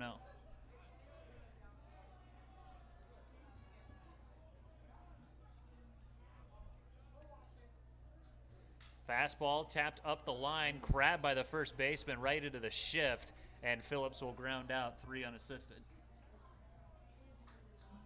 Yeah, good play by Burnett there as the ball cut the edge of the grass. I thought it was going to get by him, but Burnett getting his glove up there in time.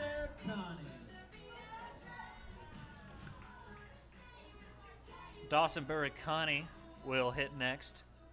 Grounded into a fielder's choice his last time up, so make him 0 for 1. Fastball catches the zone, and it's 0-1.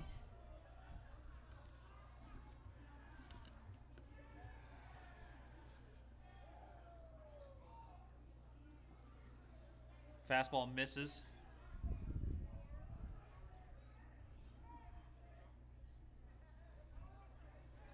Ball and a strike to the Spuds' third baseman as Barricani swings and fouls one off. 1-2 the count now. Foul ball brought to you by Action Glass. Hicks is creeping up on 90 pitches, so something to monitor as we go forward. Spud's not finding a whole lot of luck against him with just the 3 hits. Heads up, fans. Heads up. Another foul ball for Dawson will keep the count where it's at 1-2.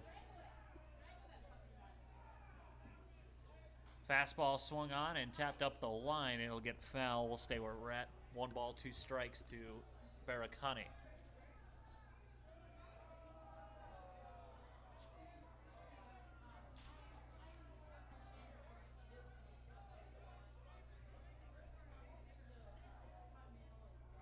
Spuds haven't really been able to make Hicks work a lot as Dawson swings and misses at that pitch. There's 2 gone.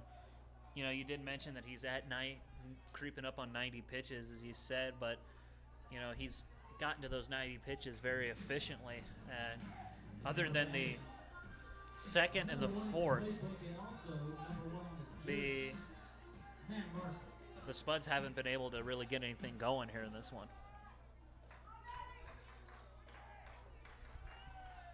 Marsik's first pitch swinging on the ground to second. Throw over to first will be in time, and it's a 3-up, 3-down inning for Casper.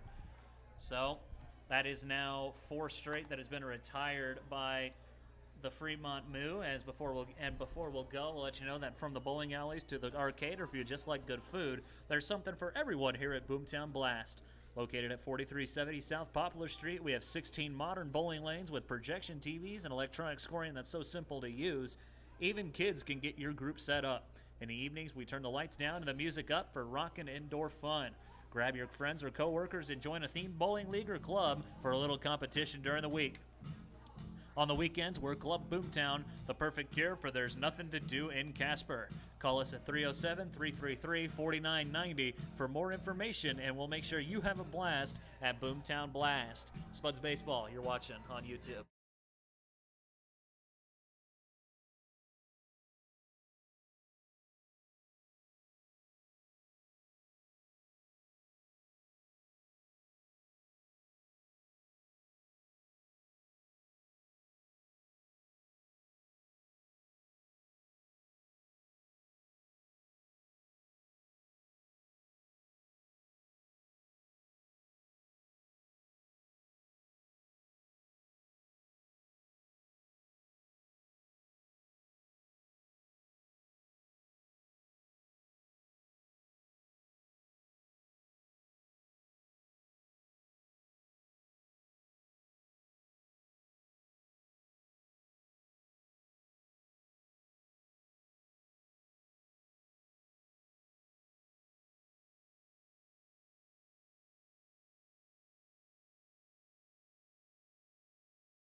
Top half of inning number 7 ready to get going as the Spuds running out of time here. As it'll be Hunter Snyder to get things kicked off. 8, 9, and 1 batters due up for Fremont. First pitch to Snyder, taken for a ball 1-0. Jason Fink still out there for his 7th inning of work here. Comebacker almost got a piece of Jason as it shoots into center field for a leadoff single. Reeves with a little bit of trouble, but he's able to grab it, throw to second, no runner advancing as it's a leadoff single for Fremont. Well, that ends a streak of 8 straight batters retired by Jason. As Fowler will be the next to hit here for Fremont.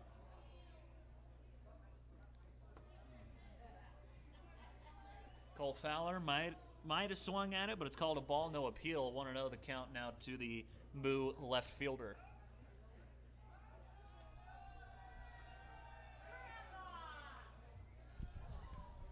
Fowler looking to square. Now it's a strike, and it's 1-1.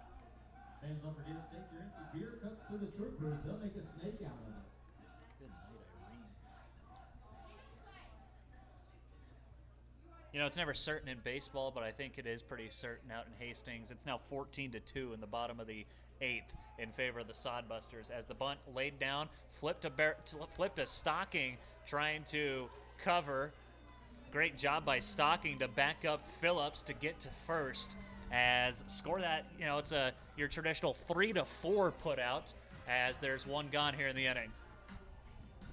Yeah, great play by Stocking coming over. You don't normally see it, the second baseman coming over on a bunt tip to cover first. Ends up working out for the Spuds here.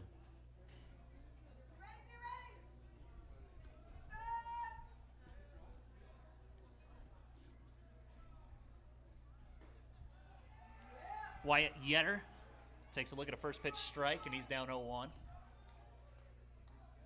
Yetter 0 for 3 today. A couple of pop outs and a ground out.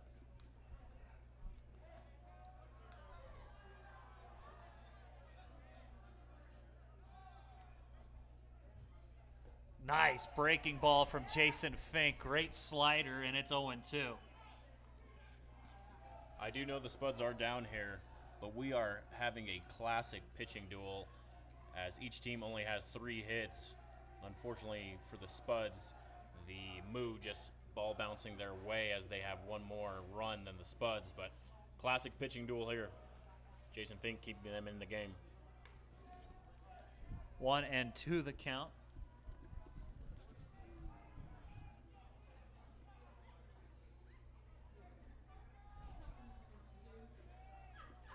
Fink looking for strikeout number 8 here.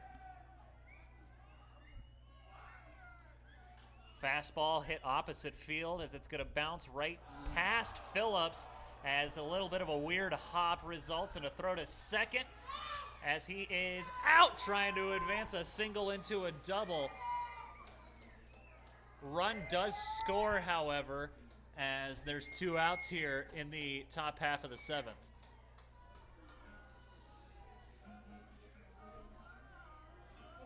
And that's exactly what I mean. The ball just bouncing the Moo's way. Bang, bang play. Phillips just couldn't grab that one. Looked like routine play. Great play by Schlotterbeck, though, to rebound and get the runner trying to advance to second. Josh Blunt next to hit as he takes a look at a fastball upstairs, 1-0. Blunt also 0 for 3. A couple of ground outs and a strikeout for him.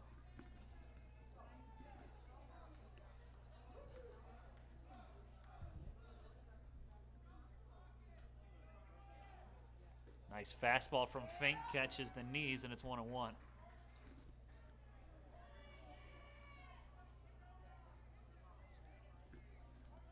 1 ball, 1 strike. Swung on and hit back foul. 1-2 now.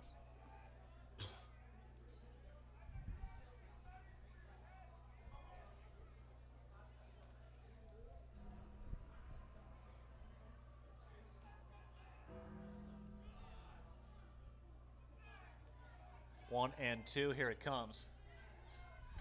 Swung on and hit down the line as Marsick trailing, or excuse me, that's Birkin left, but it will get out of play before he can make a play, and the count will stay where it's at 1-2. There's someone up and throwing in the Spuds bullpen. Mason on the pitching motion, I believe it's Armani Knipper, but Nick will double check. Outside on the next pitch, 2 balls and 2 strikes to Blunt. Still tied. As it's actually still Ty Volmer trying to stay loose out there. 2-2. Stays high, and we're full 3-2. 2 outs in the top of the 7th.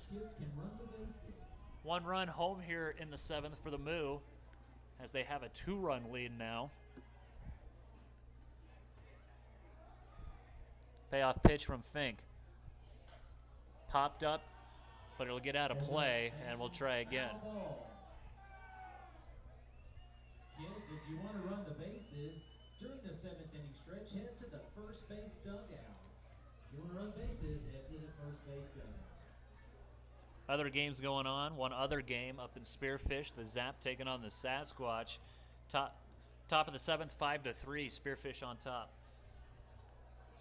Nice fastball. Got him looking for a called third strike. Strikeout number 8 on the ball game for Jason Fink. And he's able to get Blunt down on strikes. A run does score, however, for Fremont as they extend their lead. It's now 3-1 in favor of the Moo. You're watching Spuds Baseball on YouTube.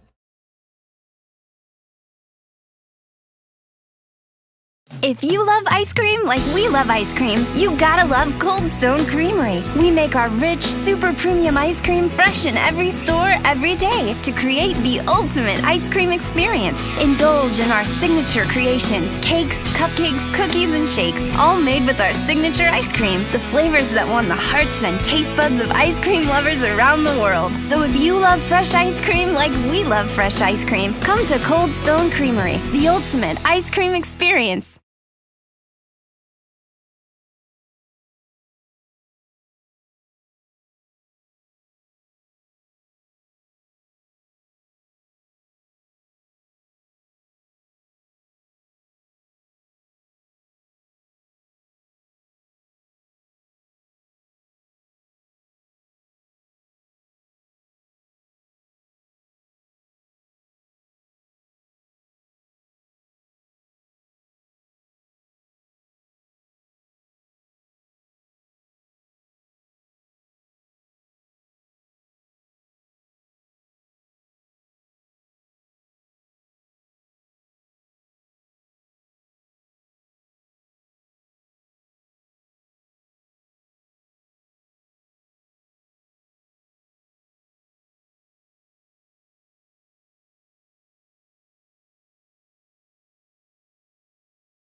Bottom half of inning number 7 ready to get started. Bottom third of the order due up for Casper, as it'll be Chandler Stocking to get started.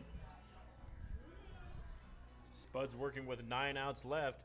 Got to make something happen if they want to make a comeback in this game. First pitch to Stocking on the ground is short. He's got to hurry. Throw to first will be in time, and there's 1 gone here in the inning.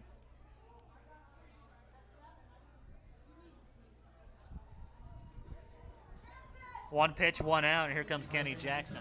Rally started. Now batting number 26, Kenny Jackson.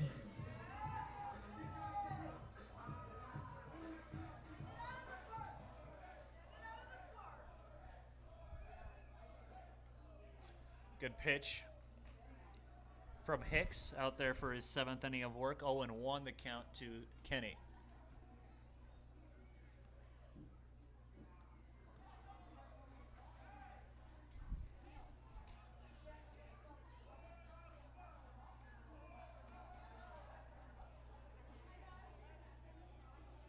Jackson's 0 for 3, or excuse me, 0 for 2.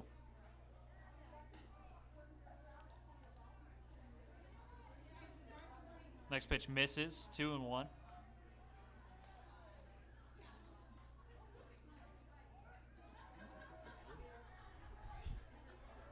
As Jackson swings and skies one in the air to right, going back on it is the right fielder, as both the second baseman and the first baseman were also coming back, but Yetter able to put it away, and there's 2 gone.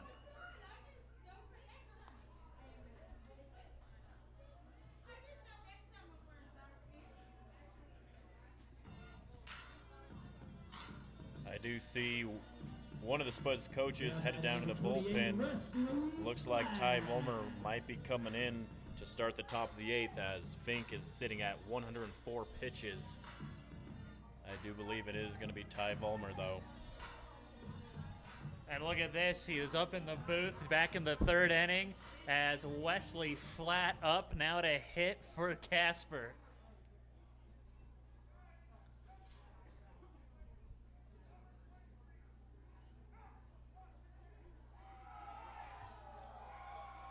First pitch to him too high. You know, he did talk about, he said that he did tell Coach James that he'd be able to take an at-bat as he swings at the next pitch and hits it foul. 1-1 the count. Just a reminder, I do believe he said he's just nursing a little bit of a sore shoulder, wanting to obviously stay healthy. Looks like he's healthy enough to give him a bat tonight, though. 1-2 the count.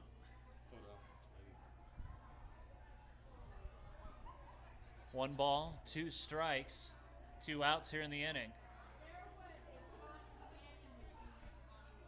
Looked outside, it is outside, and it's 2-2.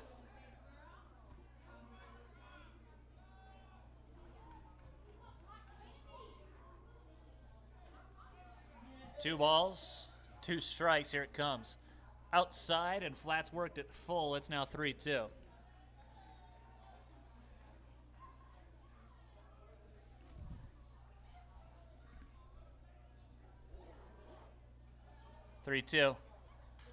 Hit on the ground towards short. Got to hurry. Throw to first will be in time for the out. Good pick over there at first base. And that'll end the inning. That is now 7 straight Spuds that have been retired in order, as we'll go to the top half of inning number 9. Top half of inning number 8, I should say. It is 3-1 in favor of Fremont.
Top of the 8th, ready to get going, as it'll be the 3, 4, 5 guys due up for Fremont. New man on the mound for the Casper Spuds, Armani Knipper, will be called on here after a solid 7 innings of work from Jason Fink, allowing 3 runs and just 3 hits, as Knipper called on here to just set the Moo down in order here. Armani making his 7th appearance on the season. Has pretty good stats, 12 and a third innings pitch, 7 hits, 4 earned runs, 4 walks to 19 strikeouts. Good enough for a 2.27 ERA. With the pinch hit of Cole Douglas, there is a new catcher behind the dish, and I believe it's Stone Vasic behind the plate for the Spuds.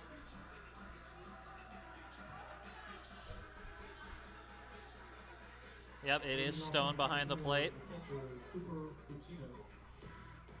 Cooper Fuccino. New catcher for your Spuds, number 17, Stone Bassett.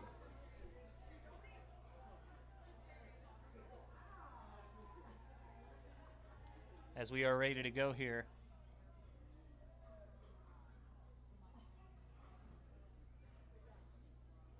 In the top of the 8th, excuse me.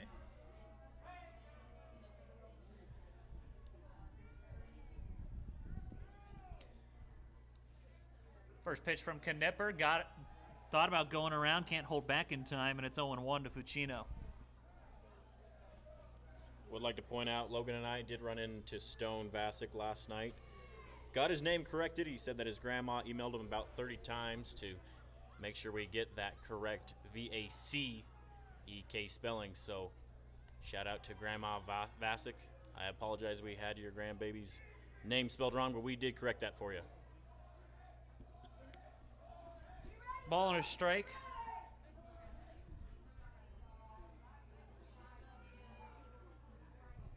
Nice pitch from Knipper, taken for a strike. 1-2 the count.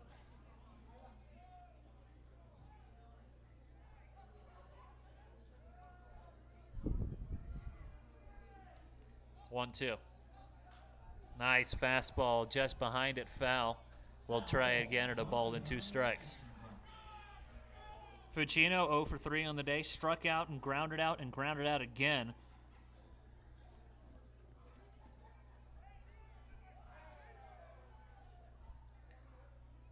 Here's the 1-2. Stays low, 2-2.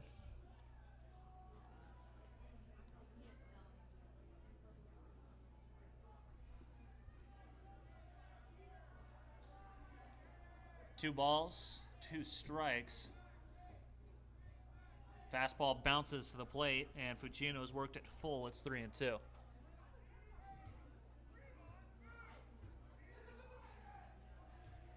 Payoff pitch here for Knipper.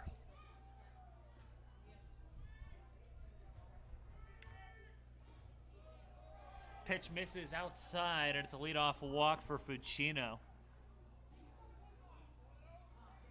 As that'll bring up Grant Nodelman.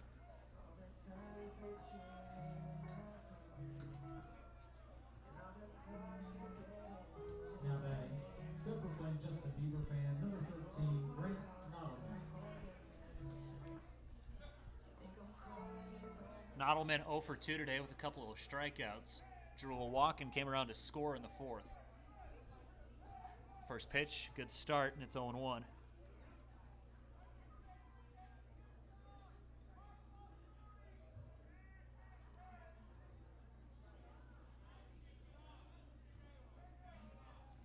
No balls and a strike, here it comes. Good fastball, misses low, it's 1-1 now.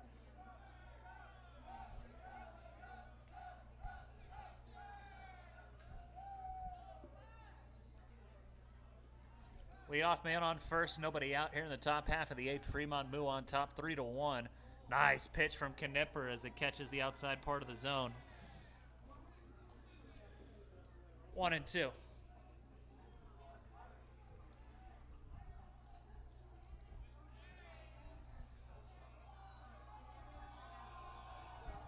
Here comes the 1-2. Backs him off the plate as Vasic will have to run back and grab it. So there goes the double play opportunity. Now just got to go back and get him.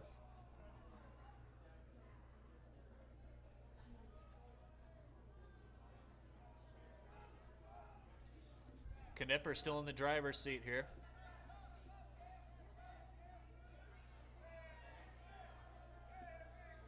Spuds got it started early with a run in the second. Then the Moo were able to answer with 2 of their own in the 4th. Nice fastball, tapped foul as Vasic can't find the ball. That's called foul. They're going to make him go back to second. Thought maybe he swung and missed and just kicked off the glove of Stone, but a good job. Try to get him to chase here.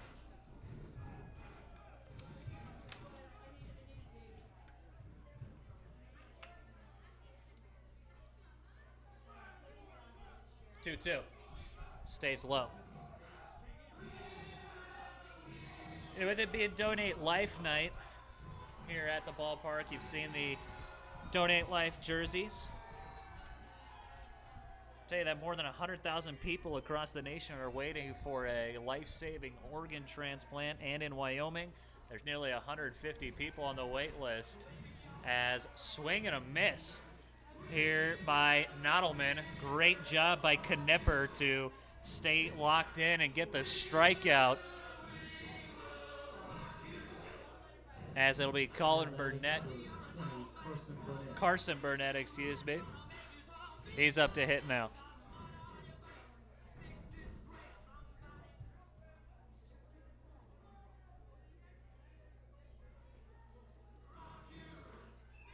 First pitch to Burnett, taken for a ball, 1-0.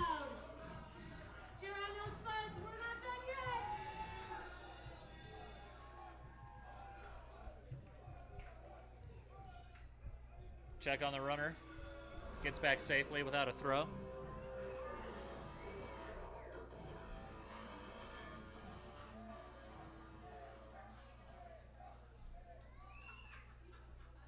One and 0 the count. Next pitch misses, 2-0. Burnett 0 for 2 today. He got hit by a pitch in the second, struck out and grounded out.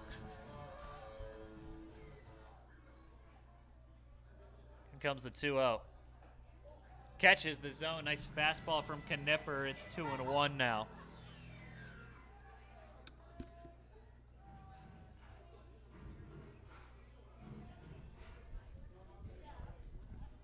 Trying to battle back here. 2-1. Chopped foul as Knipper moves ahead here now, 2-2.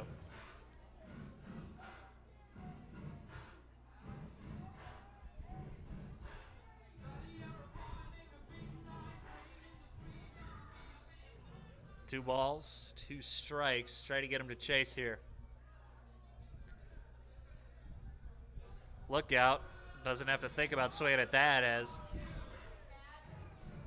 Burnett has to get out of the way. Count moves full, 3-2. Knipper not paying any attention to the runner on second. He's locked in at this at bat, needing a strike. 3-2. Got him swinging. I think they called it a swing on that. Wasn't sure what that was, but Burnett tried to hold back, but a swinging strikeout for Carson Burnett, and there's 2 outs here in the inning. And this is our beer batter for tonight. It's not last call yet. Let's make some noise.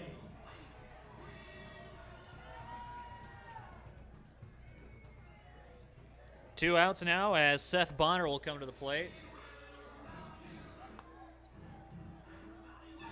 Excuse me, Isaac Bonner. Fastball misses, 1-0.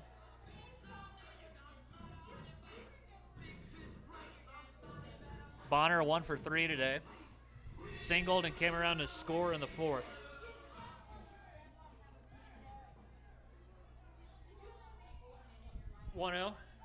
Good fastball, good swing and miss, and it's 1-1. Strike 1 on the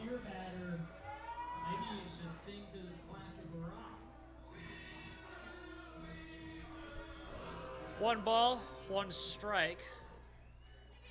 Knipper trying to get ahead. Does, and it's called a strike. 2 and 2, 1 and 2.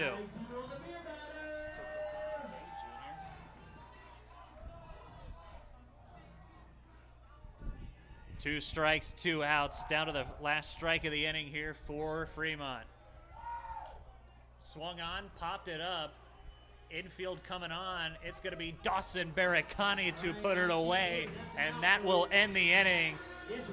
Fremont able to not able to score as we'll go to the bottom of the 8th. Time running out, 6 outs left for the Spuds. Bottom 8 we go. The Casper Spuds would like to thank Best Western for being our 2024 official hotel sponsor.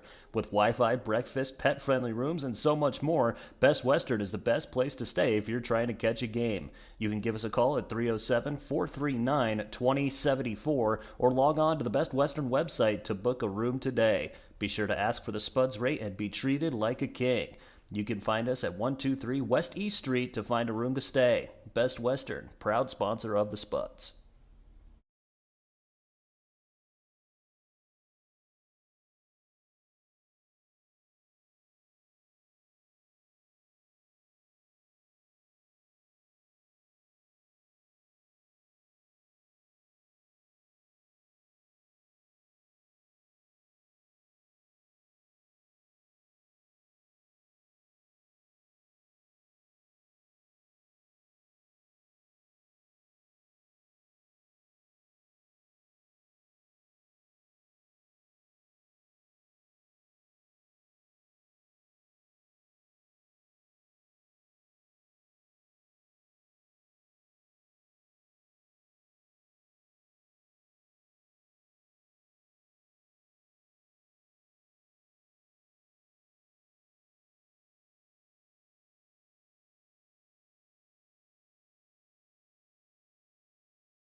New man on the mound for the Fremont Moo to begin this bottom half of the 8th, as it'll be Theo Hughes to be called on after a great performance from Brandon Hicks. Went a solid 7 innings with just a 1-run ball, as just hitting that pitch count struggled a bit, as it'll be the top third of the order to get things going here for Casper. Exactly who you want up if you're a Spuds fan. Top of the order, Elijah Reeves, sitting around a 500 on-base percentage. I've got some quick stats on Theo Hughes. 6 2/3 inning pitch, only giving up 4 hits, 0 earned runs, 2 walks, 5 strikeouts. Obviously, 0 ERA. This will be his 5th relief appearance. So trying to get the 6-out save is Hughes. Here we go. First pitch to Reeves, misses low, and it's 1-0. Elijah 0 for 1 today. He grounded out in the 5th, and he's been hit by a couple pitches.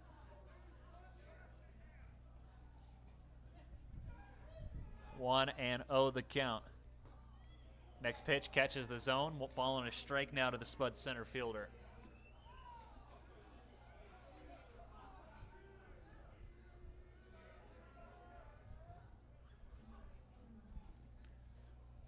One. Stays high, and it's 2-1. Elijah back in control.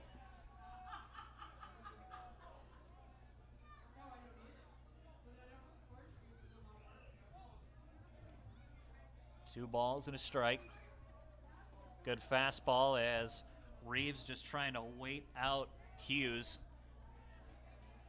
Has its perks, has its disadvantages. And now Reeves behind in the count here, 2-2.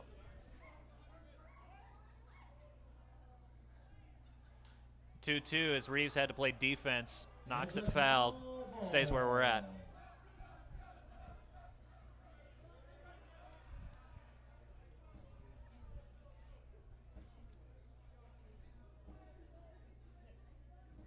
Two balls, two strikes.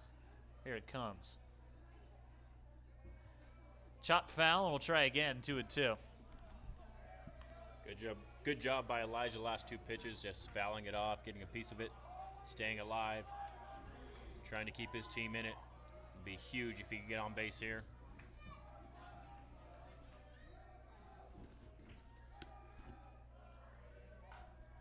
Reeves swings and knocks it foul, so we'll try again at 2-2.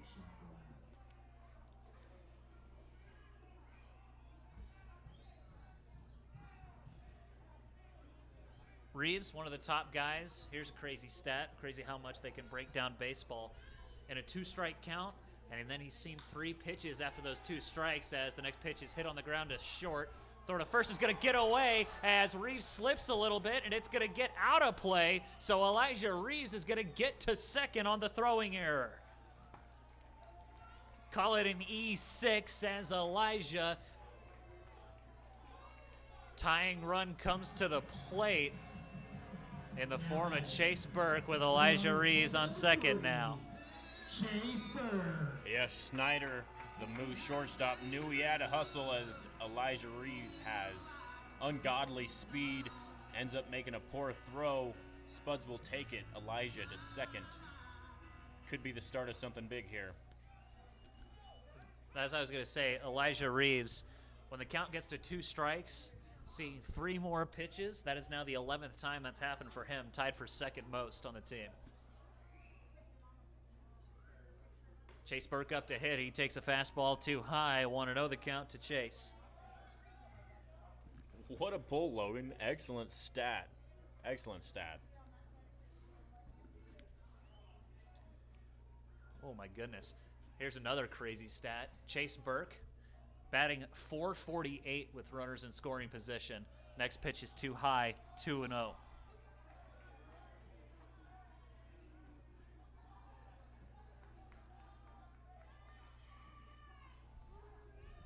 2-0 the count. He's also got a .451 on base coming into today.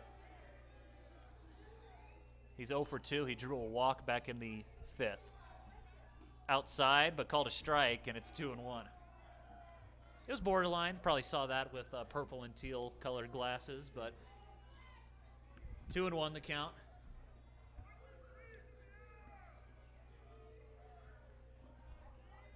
Two-1.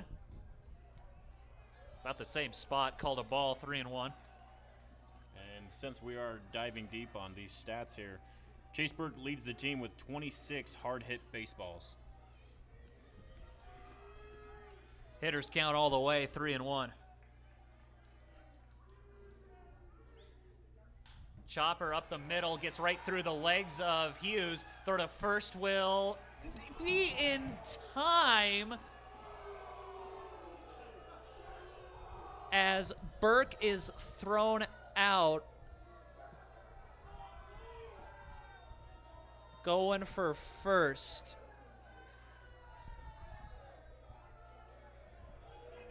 James Batten wants to talk about it as Dylan Schlotterback will be the next to hit for Casper.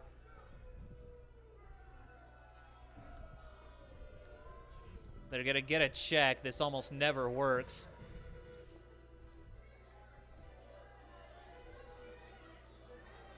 Man, what blazing speed by Chase Burke. If he beat him, if he got beat, he didn't get beat by much.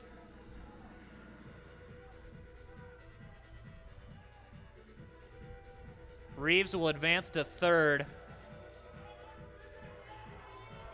as the tying run will be forced to remain at the plate, this time in the form of Dylan Schlotterback.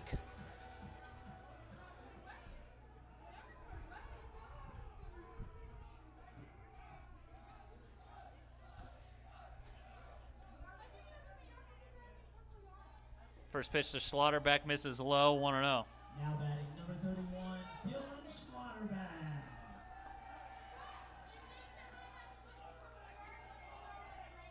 Schlotterbeck 0 for 3 today. Love it, love to change that. As he chops one through the left side of the infield, and it's going to get through for a hit. Dylan Schlotterbeck with an RBI single puts the tying run into base paths now as the lead's been cut in half. It's now 3-2 in favor of Fremont. Excellent hitting by Schlotterbeck, not doing too much.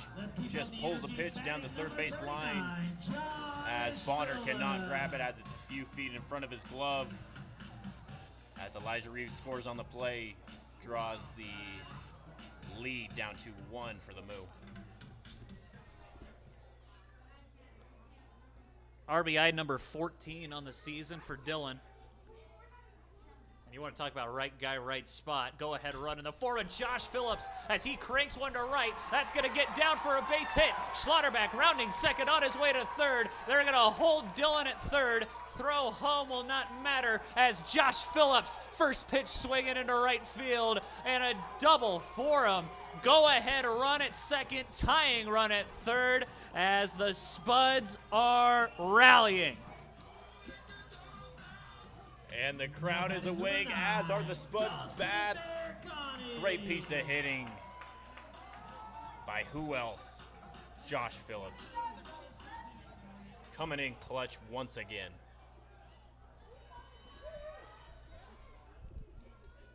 '19th hit for him on the year.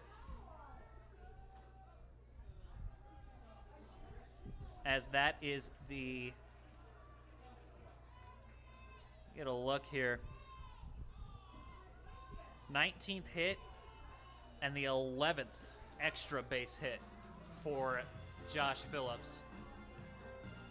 As that's going to be the end of the line for Hughes.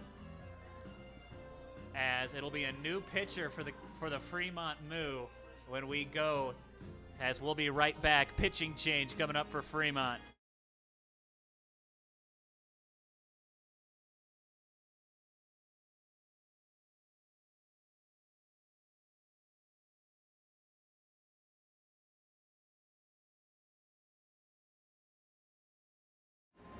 Hiring is a lonely business. Posting jobs everywhere, sifting through resumes, being ghosted. What if you could link with dozens of qualified candidates who are ready to work right now with just one connection? That's Express Employment Professionals. One call. Great candidates. Problem solved. One connection. The workforce you need. Express Employment Professionals.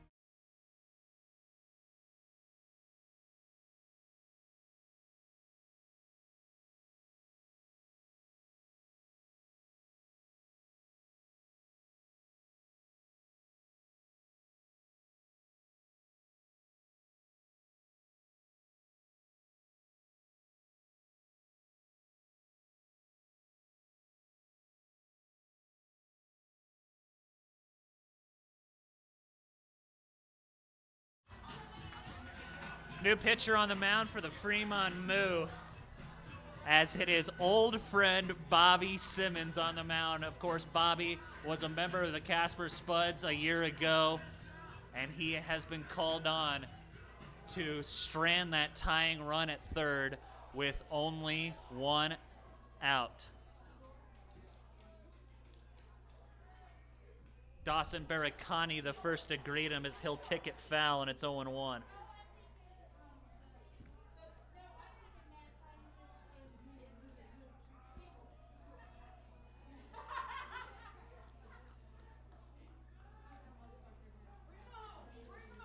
No balls, one strike.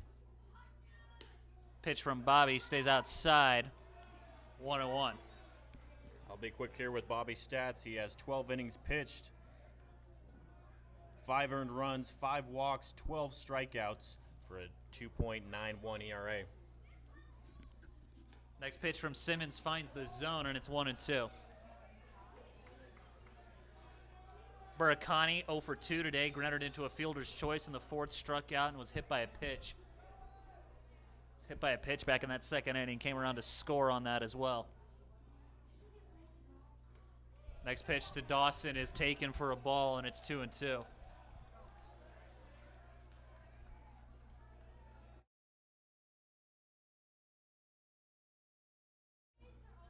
Two balls, 2 strikes. Tying run 90 feet away. Go ahead run at second. Baracani swings and hits one in the air to the left, and it's going to get down for a base hit.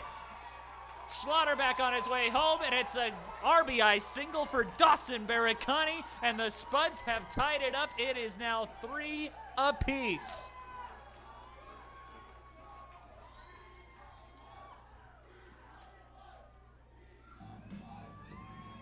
RBI single for Dawson Baracani, as Matt Marsick will be the next to hit.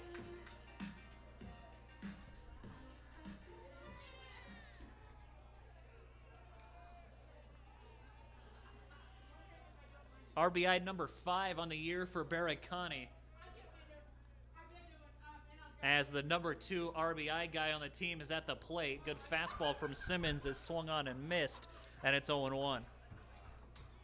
Marsick 1 for 2 on the day, drew a walk in the second, singled in the fourth, and then grounded out in the sixth.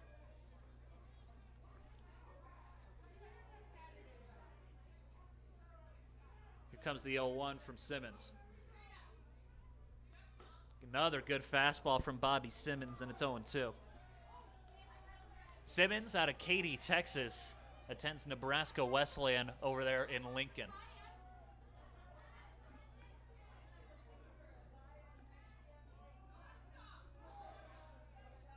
Still only 1 out here in the bottom of the 8th, as Marsick skies one in the air to left. Going over is the left fielder, but it's going to get out of play before he can get there. And we'll stay where we're at no balls and 2 strikes.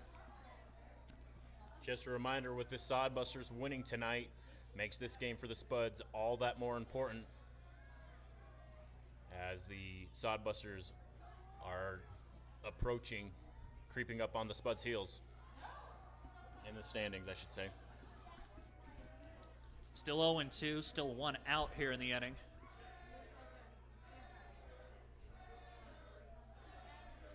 Oh, 2 fastball hit back foul.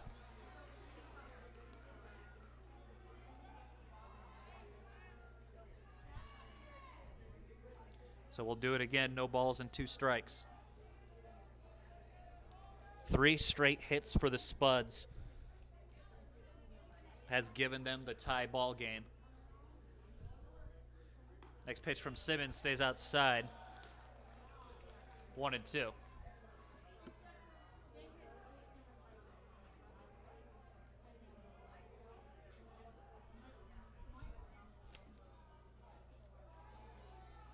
One ball, 2 strikes. Chop back foul.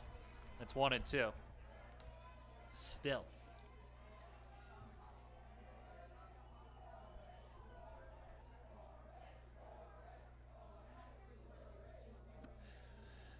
Matt Marsick, 2 strikes means nothing to him, as he's just been battling.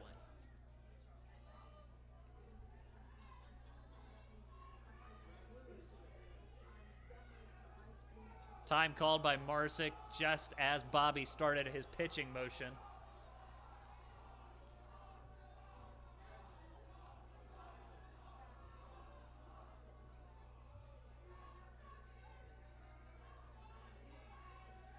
One and two, here it comes. Into right field for a base hit. They're going to send the runner home. The throw to the plate is not going to be in. Oh, it is going to be in time, as Phillips is called safe at the plate, and the Spuds have taken the lead. It is now 4-1, 4-3 Casper.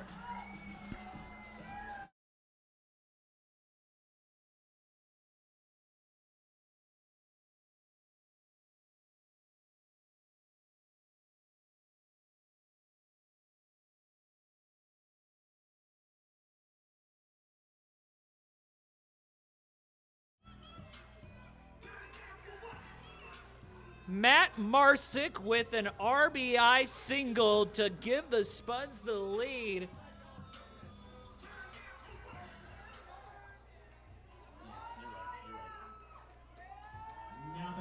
As Chandler Stocking will come to the plate.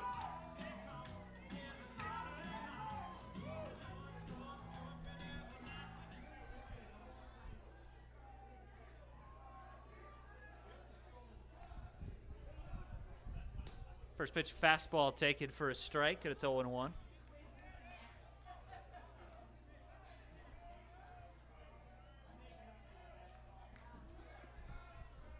A 1 pitch from Simmons stays high. It's a ball and a strike now. What a way by Matt Marsick coming through for the Spuds. A 3-run bottom of the 8th.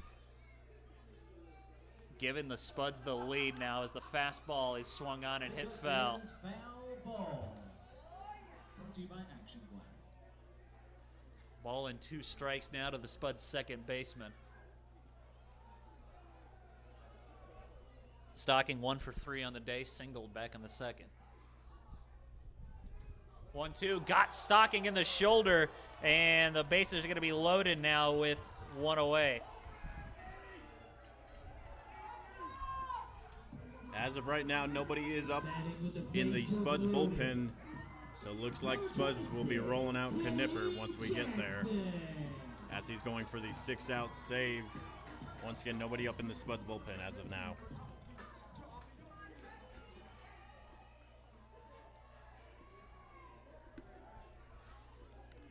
Kenny Jackson next to hit.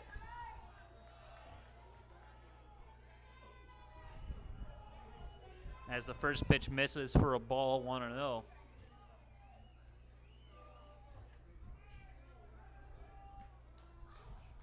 One 0 from Simmons stays high, 2-0 the count.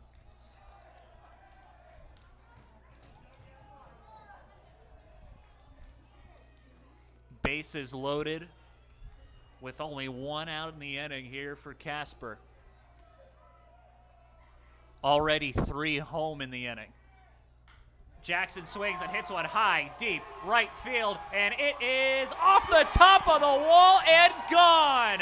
Kenny Jackson with a grand salami.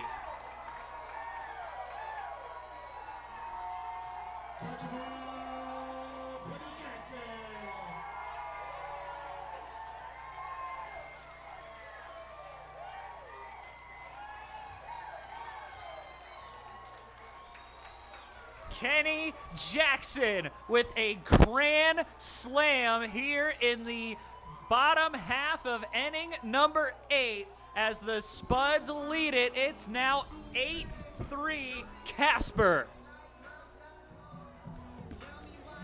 How clutch is Kenny Jackson, third on the team in batting average with runners in scoring position, 421, but that doesn't really matter right now as that home run extends the Spuds lead. Woo! I'll tell you what, this crowd has definitely came alive, as has the booth here. Stone Vasic up to hit now as he takes a look at a first pitch for a strike. It's 0-1. By the way, there's still only 1 out in the inning. Which means the Spuds have also batted around now. Check swing. They'll say he went around, and it's 0-2.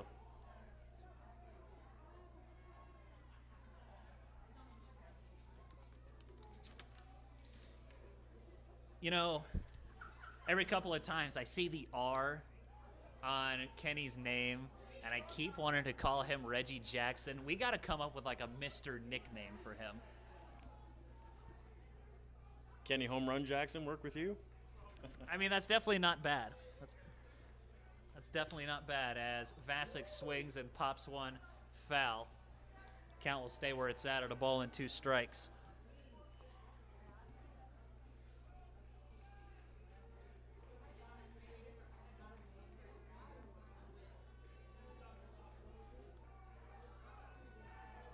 One-two fastball got Vasic swinging, and there's 2 gone in the inning.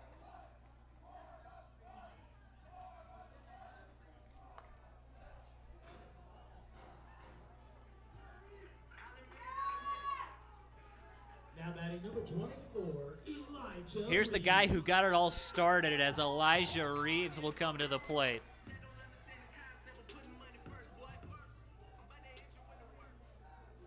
Singled and advanced to second on the error. As Reeves cranks one in the air to right, coming over is the right fielder. He'll put it away for the out, and that'll end the inning.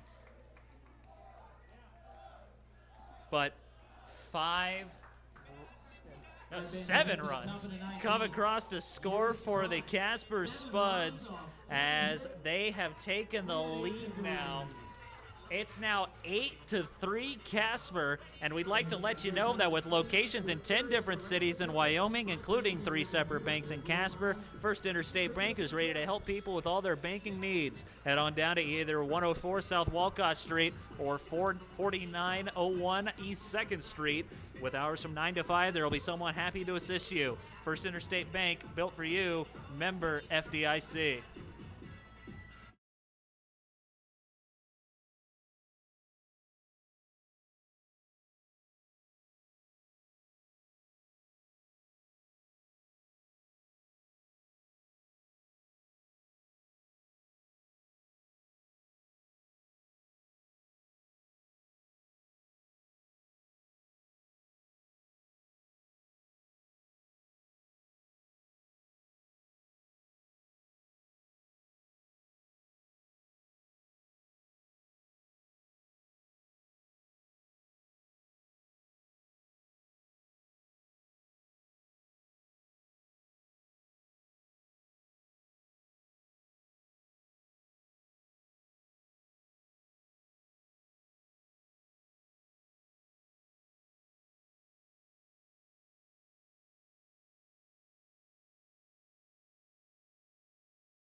Welcome back to Mike Lansing Field. 7 runs in the bottom of the 8th inning for the Casper Spuds has given them the lead here in the game. 8-3, as it'll be Josh Phillips on the mound to get these final 3 outs, going from first base to the mound.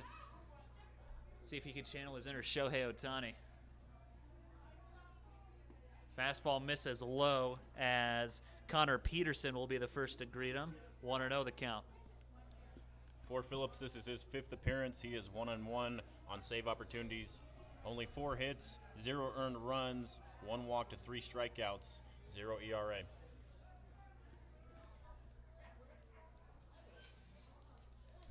Next pitch misses. That pitch finds the zone. 2-1. Peterson 1 for 2 today. Had a 2 RBI single in the 4th as he lifts one in the air to right center. Reeves will call off Marsick. You can hear him screaming off from all the way up here that he was going to get it, and he'll put it away for the first out.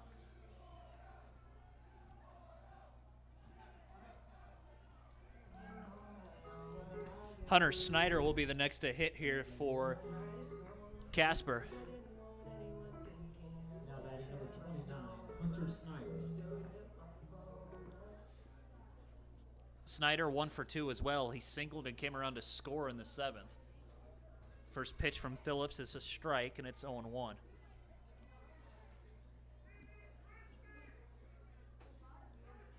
Nice pitch from Phillips as it's tapped foul, 0-2.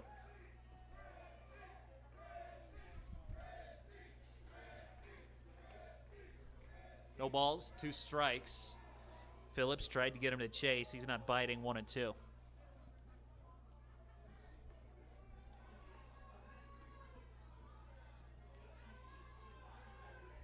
Nice fastball from Phillips as Snyder just behind it, and we'll stay right where we're at 1-2.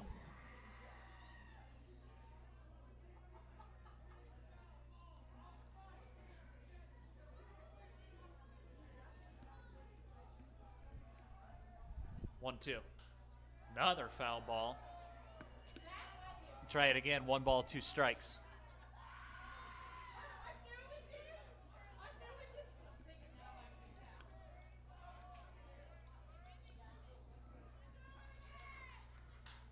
Chopper on the ground towards the right side. Stockings got it. Throw to Clausius at first. Will be in time. And there's 2 gone here in the top of the 9th.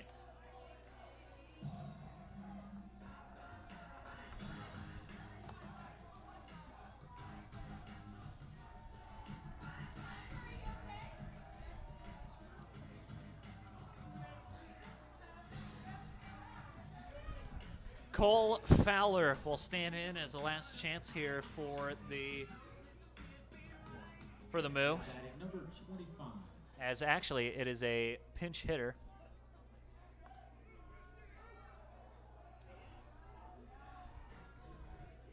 As it'll be Trey Brooks to hit, as he is hit with the first pitch. So hello and goodbye, Brooks.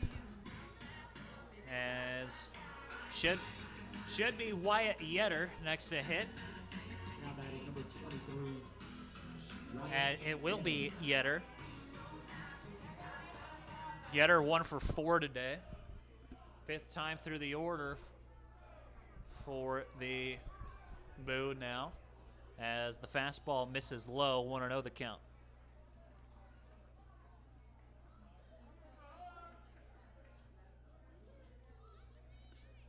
One ball, no strikes. Phillips trying to get the final out of the inning. Good pitch there.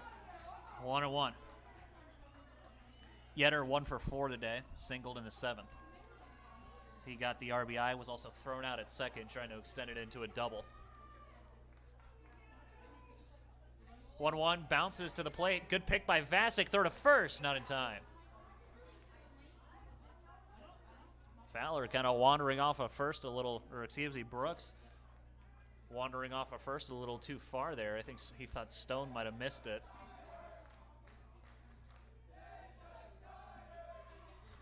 Two and 1. Chopped, left side, Barakani, ball game. The Casper Spuds were down 3-1 in the bottom of the 8th. 10 batters came up with 7 coming across to score. 4 of them off the bat of Kenny Jackson with a grand slam. What a comeback for the Casper Spuds as they pick up the win 8-3 here at Mike Lansing. Don't go away. We had an idea that it was going to be Jason Fink as the player of the game, but given we got that announcement when it was still 3-1. So we'll see who is going to be named as the player of the game for now. Go ahead and give you a little bit of a game summary as the Spuds got the scoring started off. As in the bottom of the 2nd, Barakani was hit by a pitch with 1 out, and then Chandler Stocking had an RBI single in the 2nd. And then the Moo were able to answer in the top of the 4th as Nadelman drew a walk, single by Bonner, and then a 2 RBI single by Connor Peterson gave the Moo the lead. They added on to their lead in the 7th after a single from Hunter Snyder and then another single. It looks like it'll still be Jason Fink as our player of the game. But there's a number of guys that you could definitely pick. But a solid outing for him, 7 innings of 3-run ball. As in the 7th inning, it was another run for Fremont to give them a 3-1 lead.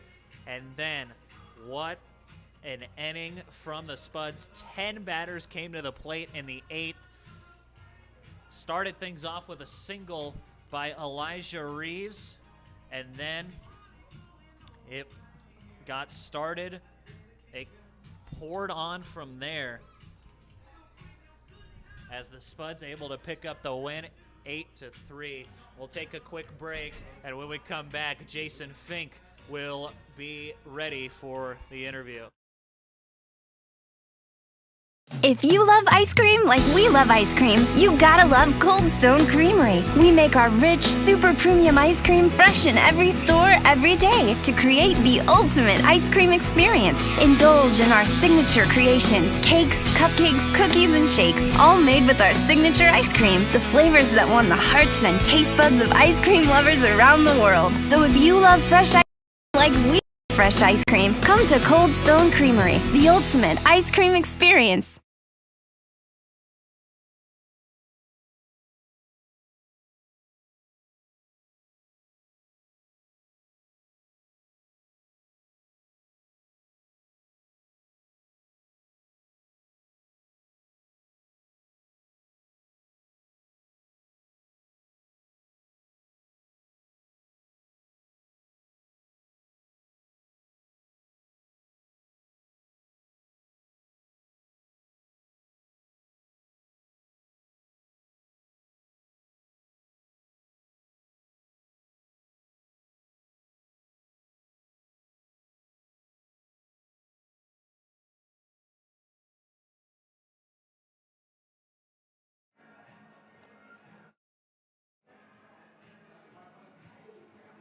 Player of the game, Jason Fink, our Banner Health player of the game, picking up the win here. Actually, no, that's not true. He will not get the win. He'll escape with a no decision with 7 innings of three-run ball. Jason, how you feeling, man? I feel great. I mean, it just shows like we're a team that has no quit. I mean, down 3-1 in the 8th, and there was never a doubt in my mind that we were going to come back into that game. You know, we just had our heads down, kept working, and ended up on the right side of it. So that's always awesome. Never a doubt. I like hearing that. I like it. Take me into the dugout when Kenny Jackson hit that grand slam. I think you saw it. Everyone didn't even notice that we were all gathered at the plate. I mean, everyone was so excited. I mean, that's when we knew we had the game in the bag there. And you know, it's a hard-fought win to get, and that was just icing on the cake. That was awesome. And I want to take a step back. 3-1 going into the bottom of the 8th. What's the message from Coach Batten there? Stay strong and keep grinding. I mean, that was really it. It was just Spuds don't quit, Spuds win. Like, that was the whole thing. Spuds win. And we just kept winning pitches, and we ended up getting past it and got over the hump of not really scoring many runs, and it was awesome. I don't want your performance to be shadowed. You pitched a heck of a game, 7 innings, only gave up 2 earned runs. What were you seeing out there today? My fastball was moving, my two-seam was really getting good movement, my changeup had good vertical movement today, and I just kept trying to throw it to the bag, get ground balls, and it ended up working out for us, so that's what we go for. It did end up working out for you. I'd like to hear it. Well, unless you got another question, I think I'm all out here. Jason Fink, our Banner Health player of the game. Spuds pick up the series sweep against the Fremont Moo. 2 back in tomorrow, 6:30, as they'll be taking on the Plainsmen. We'll also give you an update on how that game went. The Sodbusters ended up winning 15-3, so they're still 2 games back. But Spuds just 2 games away from clinching right now, as they're just 1 step closer. 6:30 against the Plainsmen tomorrow night. If you're not out of the ballpark, hope to